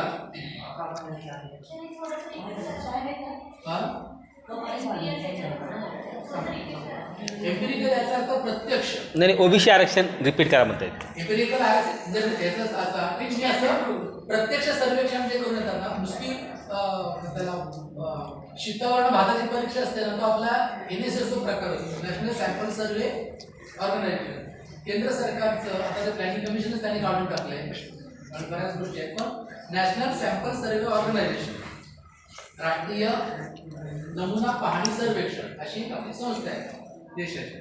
ती काय करते, ती असं सॅम्पल सर्वे घेते रॅन्डम. त्याला एक शास्त्र असतं, पण प्रत्येकाचं जसं जनगणना प्रत्येक घरात प्रत्येक व्यक्तीची होते ना, तसं नाही. तर तसं करून ते एक रिपोर्ट तयार करतात की दलित स्थिती अमकी अमकी अमकी. याला काही एम्पिरिकल डेटाची आवड काय माहिती की याला प्रत्यक्ष या भागातली त्यांची गणना व्हायला लागते, जशी जनगणना असते तशी. आणि त्याच्यात त्यांचं हे सामाजिक आणि शैक्षणिकदृष्ट्या मागासलेले आहेत का त्याचे निकष आहेत. जसं मला त्यांनी सांगितलं नाही की अमुक त्याची ती प्रश्नावली आहे, तर त्याच्यातनं ते मापलं जातं. आणि दुसरी गोष्ट त्यांचं तिथं पुरेसं प्रतिनिधित्व नाही हे त्याच्यामधनं सिद्ध व्हायला पाहिजे. आणि जर त्यांना आरक्षण द्यायचं ठरलं, ते मागासलेले आहेत, त्यांचं पुरेसं प्रतिनिधित्व नाही हे जर काही ठरलं, तर यांना किती आरक्षण द्यायचं, तर त्यांची लोकसंख्या किती आहे तिथे. आणि दलित आदिवासी आरक्षणावर हातच लावायचा नाही त्याच्यात. मग 50% आत ठेवून किती आरक्षण देता येईल, तर मॅक्झिमम आरक्षण 27% दिलं गेलं. पण एखाद्या याच्यामध्ये कदाचित त्यांची ओबीसीची संख्या कमी असेल, तिथे ते कदाचित 15% असेल, 10% ठेवायला गेले एखाद्या. समजा मुंबईमध्ये असं तुम्ही जरा की मुंबईमध्ये ओबीसी हे 12%च आहे एकूण समाजाच्या मध्ये, तर त्यांना 27% आरक्षण नाही मिळणार, कारण त्यांची संख्या 12% मिळेल. पण त्यांची संख्या समजा 35% आहे, 35% नाही मिळणार, तर 50% आत ठेवण्यासाठी दलित आदिवासी आरक्षणाला धक्का लावायचा नाही, तर ते 27% म्हणजे 50%च्या आतच राहील. आता हा अभ्यास द्यायला पाहिजे कोर्टाला. म्हणून मग एक काय उपाय होता त्याला की या प्रश्नासाठी आणि कुठल्या जातींची काय आता अवस्था आहे ती करण्याकरता जातींची गणना व्हायला पाहिजे. आपल्याकडे काय केलं गेलं, 1931 साली गणना झाली जातींची शेवटची, इंग्रज होतं 31 साली. त्याच्यानंतर जातीची गणना झाली नाही. कारण काय, तेवढंच आहे की आणखीन आपण जातींचा प्रकार जातीवर बोकाळेल म्हणून करू नये अशी भावना सद्भावना याबद्दल मला शंका नाही लोकांची. म्हणजे त्यातले काही असतील की ज्यांना जातीबद्दल म्हणणं, मला नेहरूबद्दल शंका वाटायचं कारण नाही. मला बाकीच्या काही म्हणण्याचं म्हणजे राजेंद्रप्रसाद किती सौम्य हिंदुत्ववादी असले तरी मला त्याच्याबद्दल प्रॉब्लेम नाही, त्यांच्या सामाजिक जाणीवांचा. पण ह्या सगळ्या मंडळींनी जो प्रश्न होता की आणखीन आपण जातींचं हा बाहेर काढू नये, आणि म्हणून जातींची गणना आपल्याकडे केली गेली नाही, जनगणना केली गेली. आणि जनगणनेच्या मध्ये दलित आदिवासींची गणना व्हायची, आणि तो घटनात्मक त्यांचं आरक्षण होतं कॉन्स्टिट्युशनल, आणि त्यामुळे त्यांच्या लोकसंख्येप्रमाणे आरक्षण द्यायचं आणि लोकसंख्येच्या प्रमाणात त्यांच्याकरता जे बजेट असतं त्याचं वितरण करायचं असतं. त्यांच्या विकासासाठी त्या सगळ्यात खूप प्रश्न तयार आहेत, त्याचे सगळे ते वळवले जातात वगैरे वगैरे, त्याच्यात गडबडी खूप होतो. म्हणजे समजा बाबासाहेबांचा पुतळा उभा करायचा, हिंदू स्मारक करायचं तर त्यातनं करा, मग शिवाजी महाराजांच्या पुतळ्याचं कुठं करतात असं नाही ना ते. म्हणजे मी मुद्दा काय सांगतात ना, तर त्याच्यामुळे जातींच्या जनगणनेच्या मध्ये SC STची जनगणना एकूण जनगणनेच्या मधून ती व्हायची, पण ओबीसीची किंवा अन्य जातींची गणना त्यात नव्हती. पहिल्यांदा 2011 साली जातींची जनगणना झाली, ती सगळ्या जाती, आणि ती खूप आवश्यक होती. म्हणजे आज आपल्याकडे जर जाती आहेत, म्हणजे माझं त्याबद्दलचं मत असेल की जाती आहेत, जर जाती आहेत आणि लोकांचं त्याच्याबद्दल असेल आणि त्याच्यावरती जर काही आपण उपाययोजना म्हणून काही आरक्षण वगैरे जर काही करणार असू, तर कुठची जात कुठे ते कळलं पाहिजे. तर कोणते म्हणणारे आम्हाला आरक्षण पाहिजे, तर तुम्हाला आरक्षणाचे आधार काय, तर त्याच्यात कळेल ना. आणि म्हणून त्या गणनेचं नाव काय होतं, सोशो इकॉनॉमिक कास्ट सेन्सस, सामाजिक आर्थिक पाहणी, जे सामाजिक आर्थिक जात गणना असं त्या याचं नाव होतं. आणि ती 2011 साली झाली, मात्र ती नीट झाली नाही. इतर समुदायाची मुले आहेत त्यांना सगळे सगळे त्यांची नाही याच्यामध्ये माझं ते जो आहे ते जनरल गणनेमध्ये बहुतेक नाही. दक्षिण बघा त्याच्यातले दक्षिण माझं सगळं बरोबर असेल नाही, पण मला जेवढी माहिती आहे त्याप्रमाणे आपलं सेन्सर जे सर्वसाधारण जे काही जी जनगणना होते त्याच्यामध्ये फक्त दलित आदिवासींची गणना होती, SC बाकी त्यांची होत नाही.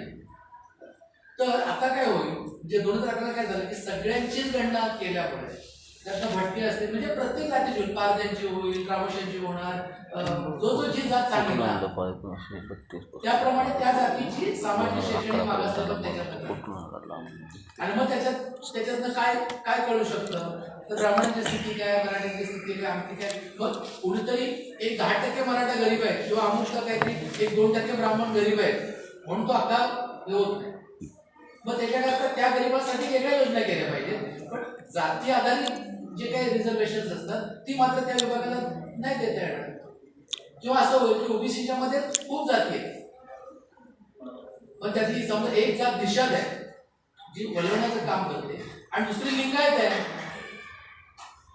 निषाद कुठं लिंगायत कुठं, पण दोघी ओबीसी असल्यामुळे लिंगायत अधिक पुढारलेले असल्यामुळे आरक्षणात ओबीसीचं आरक्षण मध्ये ते अधिक घेतात. असं त्याच्यातलं एक साजेकच होतं. आदिवासींच्या मध्ये महादेव कोळी आणि कातकरी पिचड वगैरे सगळे गोळेपान असले ते महादेव कोळी. महादेव कोळीचे तुम्ही सगळ्या ठाण्यातले त्यांची घरं पण बघा, गावं बघा, ते आदिवासी वाटणारच नाही तुम्हाला. आणि ते कोळी म्हणजे त्या व्यवसायामध्ये पण ते आदिवासी दिसत नाही.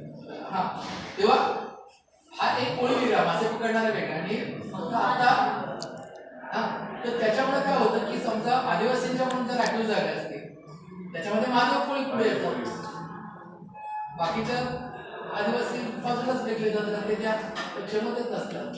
आणि केंद्रातल्या सगळ्या सवलती असतील त्यामुळे तुम्हाला TIC सारख्या संस्थांच्या मध्ये सुद्धा आदिवासींच्या रिझर्वेशन मध्ये सांगतात आपल्याला नॉर्थ ईस्ट मधले लोक जास्त दिसतात. त्याच्यात तुमच्या रायगडमधले कातकरी येतात का, वारली येतात का, फार क्वचित कोणी काय त्याला काय गणना नाही का, तर ते नॉर्थ ईस्ट मधले अधिक आदिवासी आहेत, ते पुढारलेले आहेत, त्यांनी ख्रिश्चन धर्म घेतलेला आहे, इंग्रजी शिकलेले आहेत, अमुक आहे, त्यामुळे त्या सगळ्या इंटरव्ह्यूज मुलाखती त्यामुळे साहजिकच केंद्रीय आहे ते, त्यामुळे ते होतं. मग या जनगणनेतनं काय कळेल जातीच्या की या सगळ्या जातींची अवस्था कळेल ना.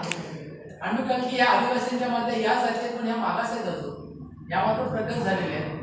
मग त्याच्या अंतर्गत काही दुरुस्त्या करायला लागतील की अंतर्गत टक्केवारीच्या मध्ये वेगवेगळ्या स्टडी कराव्या लागतील कदाचित. काही जाती बाहेर निघतील, तर लिंगायत बाहेर निघतील, ओबीसी राहणारच नाही. आणि मग पण असा जर आवाज जर बाहेर काढला तर तो राजकीय दृष्ट्या कोणाला सोयीचा नाही. कारण ज्या जातीला आरक्षण आता आहे ती जर जात जर बाहेर निघाली तर त्याच्यातले पुढारलेले गोमावून जाणारच ना, ते आम्हाला कसं करता येईल. आणि म्हणून दूध का दूध पाणी का पाणी व्हायला पाहिजे ना, त्याला ते तसं तसं झाकून ठेवायचं आणि मग मागण्या नुसतंच करायचं की आम्हाला पाहिजे आम्हाला, असं होतं. मग ती जातीची गणना सगळी होऊ दे ना. आता जेव्हा प्रश्न असा आला की मराठ्यांच्या वेळेला प्रश्न आला की त्यांचं आरक्षण जेव्हा केलं गेलं की जातीच्या गणनेचा अहवाल पाहिजे आणि ओबीसीच्या वेळेला पण तो पाहिजे, म्हणून तो मोदींच्याकडे जेव्हा मागितला तेव्हा मोदींनी त्यांना नकार दिला. आणि कारण काय सांगितलं, त्याच्यात त्रुटी आहे, त्याच्यात त्रुटी आहे. पण समजा असल्या त्रुटी तर काहीतरी आधार मिळेल, असलेल्या त्रुटीसाठी वेगळी पाहणी करतो पण तो द्यायलाच तयार नाही अहवाल. बरं आता म्हणतात की समजा 2011ला झाली ना जात गणना, आता अजून सेन्सस झालंच नाही ना, कोरोनाच्या मुळे ते पुढे गेलं ना. मग आता जेव्हा तुम्ही सेन्सस करणार आहात त्याच्या सोबतच त्यावेळेला तसं वेगवेगळं केलं गेलं, त्याच्या सोबतच जातीची गणना करा, त्याला त्यांनी नकार दिले. तर ते त्यांना सोयीचं नाहीये. त्यांना हिंदू म्हणजे सगळ्यांना एकवटायचं आहे त्याच्या एका राजकारणासाठी. त्यांना हे असं करून त्यांना त्या विभागाने त्यांना वेगळ्या करण्यासाठी त्या याला नसतोय कोणतेच नकार देत. आता राहिला प्रश्न असा की जर ओबीसीना आता हे आरक्षण टिकवायचं असेल तर तो राज्याने डेटा दिला पाहिजे, राज्याने आयोग नेमला पाहिजे. राज्यानं महाराष्ट्रामध्ये जो आयोग नेमला तर त्या आयोगाच्या ज्या कंडिशन्स आहेत आता, म्हणजे त्याला ज्या काही काय म्हणतात त्याला, अधिकार एखादा आयोग नेमला की त्याच्या हे करतात ना, रेफरन्स संदर्भ चौकट त्याला देतात नाही की तुम्ही काय करायचंय, तर तो सगळा सेकंडरी डेटाचं विश्लेषण. सेकंडरी डेटा याचा अर्थ कुणीतरी जे अभ्यास केलेले आहेत त्याचा अर्थ लावायचा, प्रायमरी नाहीच आहे. आणि ते कोर्ट कसं कबूल करेल, त्याला पैशांची पण तरतूद, आता त्यांनी पैशांची तरतूद काहीतरी केली त्यामुळे हे ओबीसी जरी नेते असले त्याच्यात तरी ते नामकेव असते, फक्त बोलत राहतात ओबीसी समाजासाठी की असंच व्हायला पाहिजे म्हणून, त्यांची स्वतःची गरजच नसते त्याला. त्यामुळे आणि ट्रायबलमध्ये कसं वाटतं ABC तो काय प्रकार आहे? कुठला? कसं ठरवलं जातं? आता काय झालं की ओबीसीच्या साठी एक रोहिणी नावाच्या एक जज आहे, रोहिणी नावाचे जज आहे, त्यांना या सरकारनं त्यांचा एक आयोग नेमला काही वर्षांपूर्वी, आणि त्यांनी ओबीसीच्या मध्ये याच्यात लिंगात फरक पडतो, अमुक पडतो, आणि तो खरा आहे त्यातला. आणि तो फरक म्हणून मग काही जातीच आरक्षण घेतात, काहींना मिळत नाही, म्हणून ओबीसीच्या 27%च विभाजन करायचं, काही मागास काही अमुक. जसं दलितांच्या मध्ये बिहारकडे वगैरे कसं आहे की दलित आणि महादलित अशा काही कॅटेगरी, तर ओबीसीच्या मध्ये अशा काही कॅटेगरीज करून त्याप्रमाणे 27% आरक्षणाचं विभाजन ओबीसीच्या मध्येच करायचं असा अहवाल रोहिणी आयोग आता देतोय. त्याने थोडा काहीतरी ते अंतरित दिला तर तुमचं काहीतरी ते फायनल देणार. तर आपल्याकडे महाराष्ट्रामध्ये पण अशी मागणी दलितांच्या मधनं अशी आहे, विशेषतः मातंग समाजाचं असे आंदोलन चाललंय की बौद्ध समाज म्हणजे पुराठवीचा महार याने सगळ्या सवलती लागल्या आणि त्यामुळे आम्हाला त्या मिळाल्या नाही, आणि म्हणून आम्हाला जर मागणाऱ्या सवलती मिळायच्या झाल्या तर असलेल्या 13% महाराष्ट्रात 13% दलितांसाठी तिथल्या लोकसंख्येच्या प्रमाणात केंद्रात 15%, तर या 13%चं विभागीकरण महाराष्ट्रात एसी की एवढ्या पूर्वाश्रमीच्या महारांना, एवढ्या मांगांना, एवढ्या चांबारांना, एवढ्या ढोरांना, आता एकूण ते सगळे 59 काहीतरी जाते असं की मग त्याचा अवघड असे त्याच्या श्रेणी करायची मागणी टोटल जाती अशी मागणी होऊन ती मंजूर झाली. तिथे आंध्रमध्ये माला मादिकांच्या कारण माला मादिकामध्ये तुम्ही असंच जरा की महार माग आंध्र प्रदेश तर तिकडे ती झाली आणि त्यामुळे मग इकडे काफी नको आंध्र प्रदेश मला मागणी रास्त आहे. पण या सगळ्याला एका विवेकी पद्धतीने जर बघायचं जर झालं तर पुढे तुम्ही किती करणार. एनपी मध्ये तसं मग आणखी एखादी 59 जाती आहे, 59 किती जाती घेतात ह्याच्यात मध्ये पण आहे. एससी मध्ये महाराष्ट्रामध्ये 59 जाती, त्यातल्या 37 क्रमांकावरती महार आहे. 36 काय असेल तर अशा जर एवढ्या जर सगळ्या असतील तर उद्या त्या प्रत्येक जातीने म्हटलं की मांगाने बरं घेतले एवढ्या, आम्हाला पण पाहिजे ना, आमची पण त्याच्यात पोट जात करा. धनगर म्हणतात की आम्हाला मग सगळे महाराष्ट्रामध्ये का ते मग आम्ही मार तर आम्ही पाण मार आहोत, आम्ही बेले मार आहोत, आम्ही अमुक बावणे मार आहोत. नाही, बावणांनी सगळं बळकावलं. हे रिपब्लिकन पक्षाचं सगळं अध्यक्ष मंडळ म्हणजे बावण्यांचं. सोमवंशी लाल हा आंदोलन लाड चळवळीच्या मध्ये पण बरेच पुढारले ते बावणे आहेत सगळे. माहीत नव्हतं. हा बरं मला अजिबात माहीत नव्हतं. शरद पवारांची शरद पवारांनी तर बरं, तर त्याच्यामुळे त्यातून त्याला मागणी झालं तर काय करणार. सर एक शंका अशी आहे की आता हे जे चाललंय की या कास्टमध्येच डिस्क्रिमिनेशन जास्त झालेलं आहे किंवा काय, त्याच्यामुळे काही कास्टला म्हणजे कास्टमध्येच कॅटेगरीमध्येच काही कास्टला म्हणजे प्रमोट केलं पाहिजे किंवा आर्थिक आधारावर क्रिमिलेअर किंवा नॉन क्रिमिलेअर हा प्रकार हे करतो. आता मला एक शंका अशी आहे की मी एक आयदर शेतमजूर आहे, तर मी माझ्या मुलाला शिकवणार हे म्हणजे असं गेल्या 70 वर्ष किंवा 50 वर्षापासून धरलं तर मी शिकवणार किती, मी जास्तीत जास्त शिकवणार 12वीपर्यंत DED वगैरे करणार आणि त्याला तेवढा जॉब लागणार. त्याच्यानंतर समजून घ्या दुसरी जनरेशन आहे, तो थोडासा वेगळा विचार करतो की माझा बाप निरक्षर होता पण त्याने मला एवढं शिकवलं आणि मी शिक्षक झालो. तो थोडासा वेगळा विचार करतो की माझा मुलगा काहीतरी एक टेक्निकल इंजिनियर होईल किंवा काय, तर तो त्याला त्या पद्धतीने एज्युकेशन देतो. आता हा टप्प्याटप्प्याचा जर प्रकार म्हणजे प्रवास म्हटला तर त्याच्या पुढची जनरेशन हा विचार करते की माझ्या बापाने एक शिक्षक असताना मला टेक्निकल बॅकग्राऊंडमध्ये पाठवलं, त्यांनी माझ्यावर वेळ खर्च केला किंवा थोडाफार पैसा खर्च केला आणि त्यांनी वेळ दिला मला.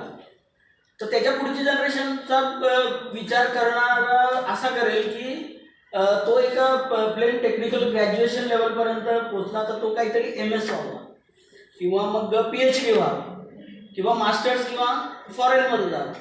तर हा जो प्रकार आहे की तुम्ही एक पर्टिक्युलर लेवलला क्रिमी लेअर किंवा नॉन क्रिमी लेअर हा जो टाकता, तर हा त्या कास्ट कॅटेगरीमधला प्रश्न आहे की बाहेरच्या लोकांनी प्रोपोगंडा उभा केलेला आहे. कारण एकाची कॅपॅसिटी ग्रॅज्युएशन पूर्ण म्हटल्यावर त्याला कंपल्शन येतं, जर ग्रॅज्युएट कोणी झाला तर तो लवकर जॉबला लागतो की माझ्या घरच्यांना मदत केली पाहिजे. मग तो पुढच्या एज्युकेशनचा विचार नाही करत, पर्सनल प्रोग्रेसचा विचार नाही करत, तेवढा वेळ नसतो त्याच्याकडे. तर तेच जर एखादा सधन माणूस त्याच्या मुलाला MPS स्टडीजसाठी त्याच्या ग्रॅज्युएशन नंतर किंवा पोस्ट ग्रॅज्युएशन नंतर आणखी 2 वर्ष तो तेवढा वेळ देऊ शकत असेल की चल मी तुला क्लास लावतो किंवा मोठ्यावर जे पण काय, मग त्यांच्यासाठी क्रीमी लेअर किंवा नॉन क्रीमी लेअर ही अट टाकणं म्हणजे तुम्ही एका लेवलपर्यंत स्टॉप करताय का की ग्रॅज्युएट लेवलच्याच नोकऱ्या त्यांना द्यायच्या किंवा एक नॉर्मल टेक्निकल लेवलच्याच द्यायच्या. म्हणजे वरच्या ज्या IAS म्हणा किंवा डॉक्टरेट जे होतात किंवा फॉरेनमध्ये जातात त्यांना कुठेतरी तो स्टॉप द्यायचा प्रयत्न आहे. हा सगळ्यांसाठी म्हणजे आयदर SC ST किंवा OBC. कारण स्टेप तर हीच असते ना, 3 जनरेशनमध्ये कोणीतरी वेळ घेऊन त्यांना हे करतो की आपल्याला नाही मिळालं तर आपल्या पुढच्या जनरेशनला मिळालं पाहिजे. तर मग 6 लाख जर एखाद्याचा पगार असेल म्हणजे वार्षिक पगार, तर त्याला त्या स्लॅबमध्ये अडकवणं आणि त्याच्या पोराची जर तो वेळ देऊ शकत असेल, हा कुठेतरी थांबवण्याचा प्रकार आहे. कारण कुठल्याही कास्ट कॅटेगरीमध्ये अशी मागणी मला तर नाही वाटत, हा बाहेरचा प्रोपगंडा वाटतो. तुम्हाला काय वाटतं? त्याच्यामध्ये ओबीसीच्या आरक्षणामधून मदत असा एक प्रकार जो झालेला आहे, तो असा आहे की तो त्याच्या दुरुस्तच व्हायला पाहिजे की तो क्रिमी लेअरची अट तिथे टाकल्यामुळे ती जागा त्याच्यातला जो कोणी मागास असेल त्याला तिथं मिळेल ह्याची गॅरंटी राहते. मग ती खुली होते किंवा ती भरलीच जाते. त्याच्यात म्हणजे IAS ऑफिसरसाठीचं समजा असेल तर त्याच्यात जो ओबीसी शिक्षित आहे, जरा पोस्ट असलेला आहे, अशाची मुलं पुढे तिकडे काहीतरी जाऊ शकतात. त्या क्रिमी लेअरमुळे तिथे ती अडचणी तिथे ती तयार होते, हे बरोबर. तर ते होता कामा नये. त्याच्याकरता वेगळ्या सुधारणा कराव्यात वगैरे असं मागणं होतं, पण ते काही पुरेसं अजून काही झालं नाही. आणि आता एकूण आरक्षणाचे बाकीचे वादे त्याच्यामध्ये होत आहेत. पण ते तिथे ती क्रिमी लेअरच्या अट ती येता कामा नये. पण माझं म्हणणं की त्याच्यामध्ये जर त्याच्या मागे जर कमी आर्थिक कुवतीचा जर त्या कॅटेगरीमधला जर उपलब्ध नसेल तर क्रिमी लेअरची अट ही असता कामा नये. ती जागा ओपन राहता कामा, ती ओपन होता कामा बरोबर, आणि ती रिकामी पण राहता कामा. ती जर गरीब नसेल त्या कॅटेगरीमधला तर त्याच्यापेक्षा वरच्याला ती मिळायला पाहिजे, अशी त्याच्यामध्ये रचना केली पाहिजे. पण जर अशी नाहीच काही केली तर मग त्या विभागातले सुद्धा जे पुढारलेले आहेत तेच सगळं ते घेऊन मोकळं होतं. आता तुम्ही मला बौद्ध समाजाची माहिती आहे. आता वस्त्यांच्या मधून जे शिकून जे पुढे गेले बौद्धांच्या मध्ये पहिल्या 2 पिढ्यांच्या मध्ये जी सगळी मंडळी आता याच्यात आहे, सुखवस्तू याच्यात ते त्यांना पहिला स्कॉलरशिप मिळाला, अमुक मिळाला. पण आता पुढे सगळं बंद झाल्यामुळे वस्तीतून जे पुढे जाण्याची जी क्रिया होती ती थांबली. कारण स्कॉलरशिप नाही, अमुक नाही, हे नाही, तेव्हा तिथल्या तिथे करा. आणि मग ज्या राखीव जागा ज्या असतील ते फ्लॅटमधले जे कोणी बौद्धांच्या मधले किंवा तिरुतांच्या मधले तेच त्या जागा घ्यायला जातात, कारण त्यांच्यातनं कोण जाणारच नाही पुढे तिकडे. अशी स्थिती त्याच्यात तयार होते आणि मग ते त्या वर्गातच राहतं, याच्या खालचं तर सगळं काहीच होतं. म्हणून मग तिथे जर अशी जर अट जर नाही टाकली काही, आता ती देवलाच्यामध्ये नाही आहे, पण अशी काहीतरी जर नाही जर काय आली तर जो त्यातला पुढे गेलेला आहे तोच ते घेत राहणार. ते हळूहळू कमी होत राहणार, त्याला काही फार अर्थ राहील असं नाही, पण तो घेत जाणार आहे. आणि तळचे जे कोणी त्याच कॅटेगरीमधले जे मागास आहेत त्यांना मात्र त्याचा फायदा घ्यायला मिळणार नाही. सर तुम्ही बायफर्केशन केलं, क्लास बी क्लास सीचे जॉब्स आणि त्याच्या पुढचे की PhD म्हणा किंवा मग UPSC केल्यानंतरचे की त्याच्यासाठी वेळ देणं, आपण ती एक प्रोसेस असते की कुठेतरी माणूस प्रमोट होतो. पण तिथे समजा असं जर काही ठेवलं तर तू तर ती क्रिमी लेअरची अट जी आहे ना की ती तुमची इतकी आहे की त्या क्रिमी लेअरच्या याचा माणूस तिथे येऊ शकत नाही. असं न होता जर त्याच्या खालचा नाही मिळाला तर त्याला त्याच्यात म्हणजे त्याचा तो तिथं तो वेटिंग वरती असला पाहिजे. नाही मग बोलणं तर तोच आहे ना, मुद्दा तोच आहे की गरीब कुटुंबातला पुढे आला पाहिजे. हा त्याच्यासाठी यांना क्रिमिलेअरचा हे करा.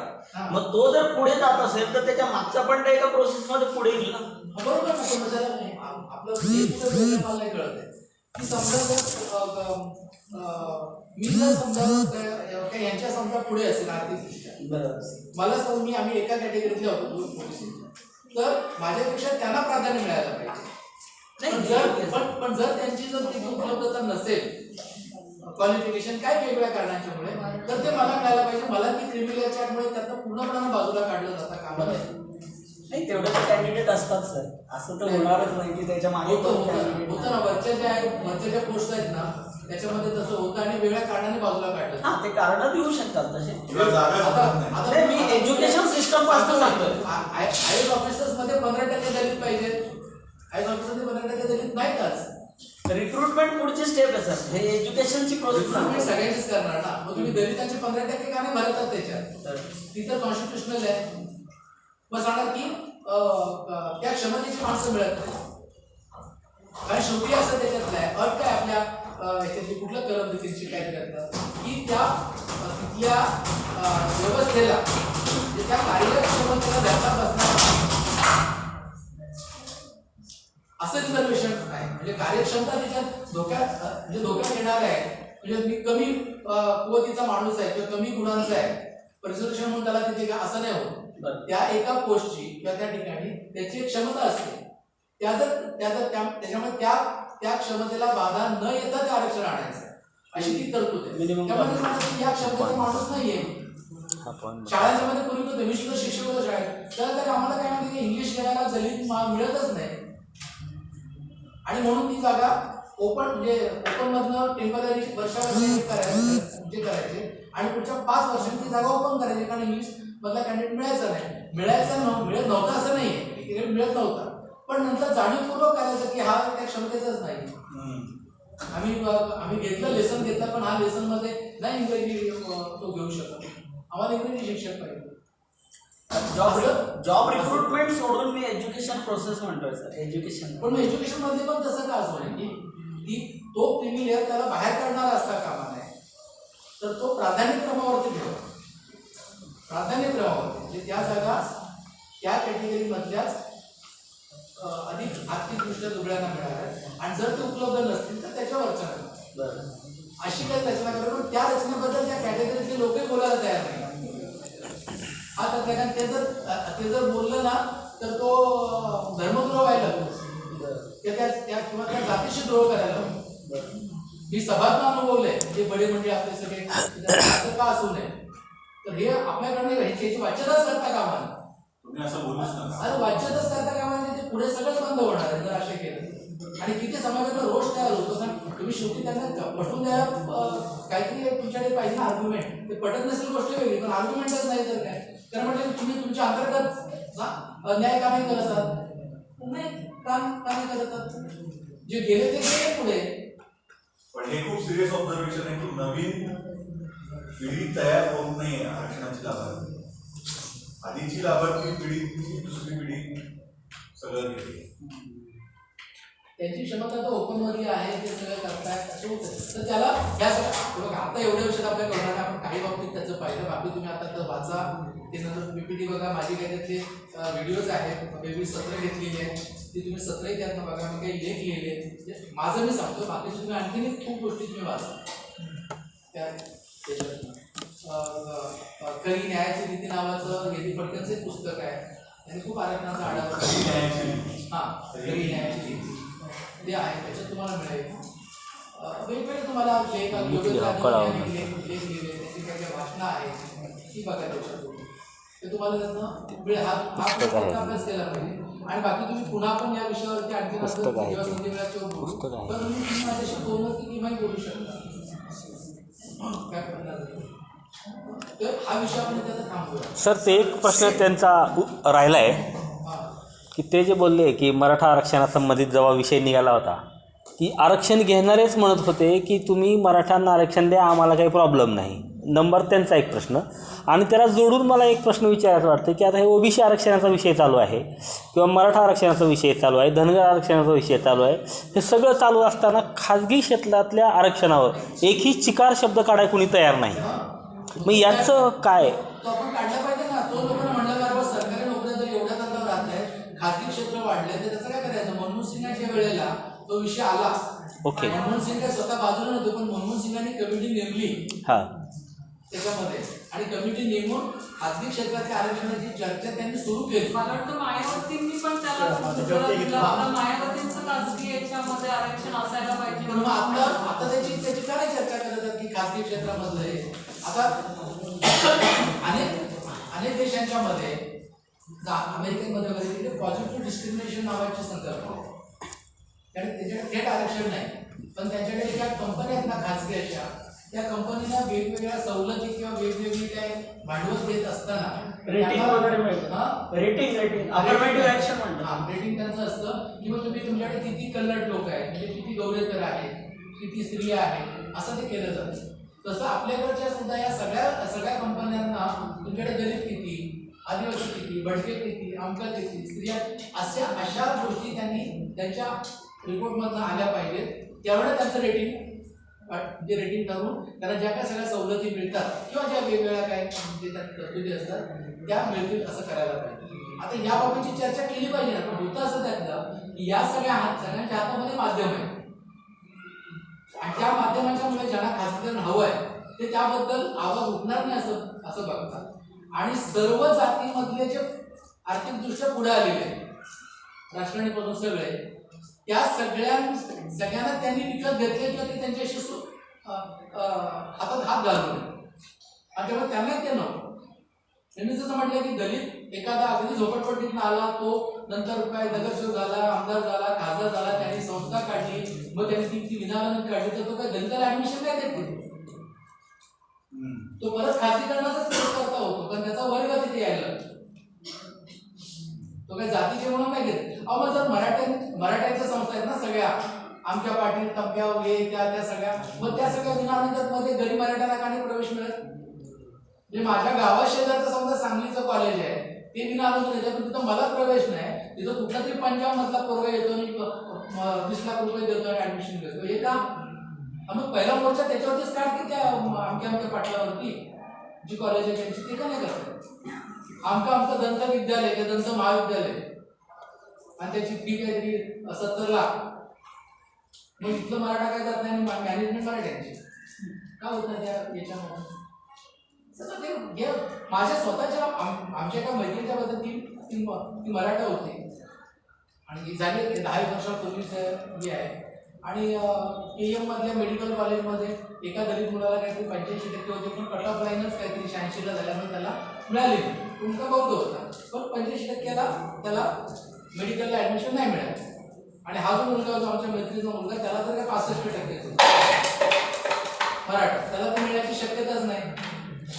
त्याने टिंब पाटलांच्या वैद्यकीय महाविद्यालयात त्याच्या आईनं बिन पावतीची 20 लाख रुपये दिले, आणि आम्ही त्याच्यात केले होते.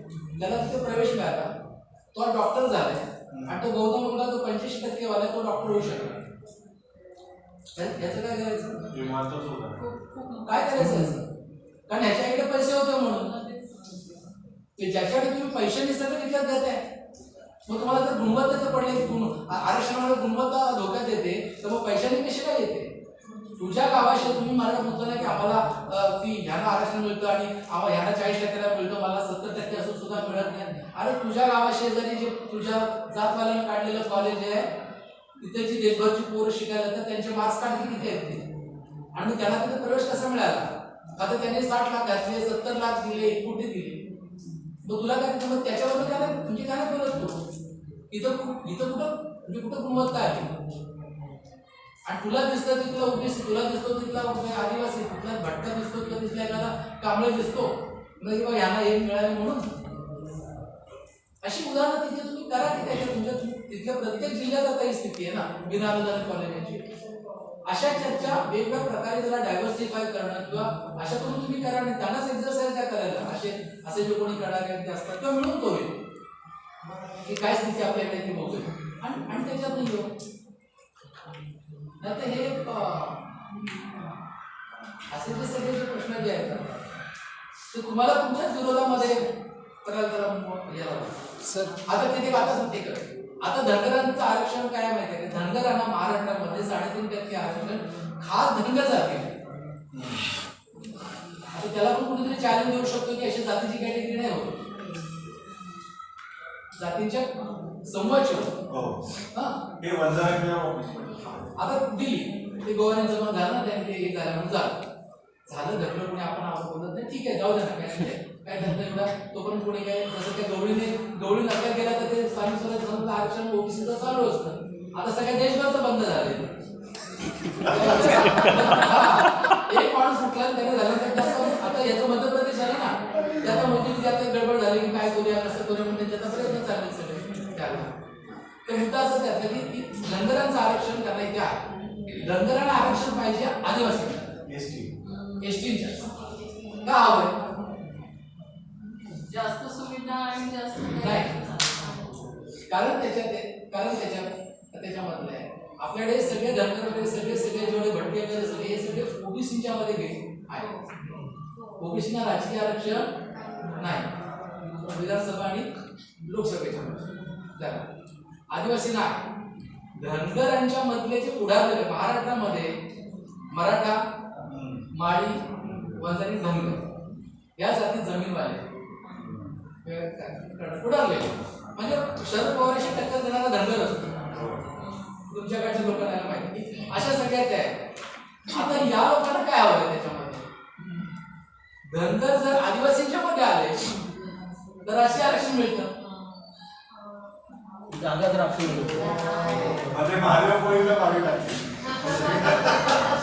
असे त्याच्यामधले सगळे जे काही माणूस टाकलेले असतात ना त्या जातीमधला सुद्धा जो पुढारलेला वर्ग जो असतो ना तो त्याबद्दल असतो की त्याला त्याच्यात किती हित मिळत त्याचं असतं कारण इलेक्शनात तोच उभा राहणार ना असं आहे ते तर हे सगळे जरा लक्षात घेऊन त्याचा आपल्याला सगळ्याचा विचार करावा लागेल. एक शेवट मी आता मला निघाय सार्वजनिक नैतिकतेच्याबद्दल एक 10 मिनिटं बोलतो आणि आपण समजतो.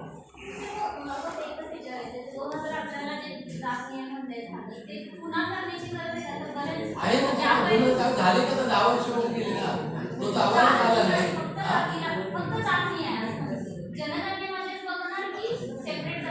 बंगालच नाही येत नाही आमचं म्हणणं असं होतं की तुम्ही जनगणनेचाच एक भाग करा आता तो एकच जण येणार ना घरी चौकशी आपल्या मग तो सगळंच विचारून जाईल ना मुलं किती वाढत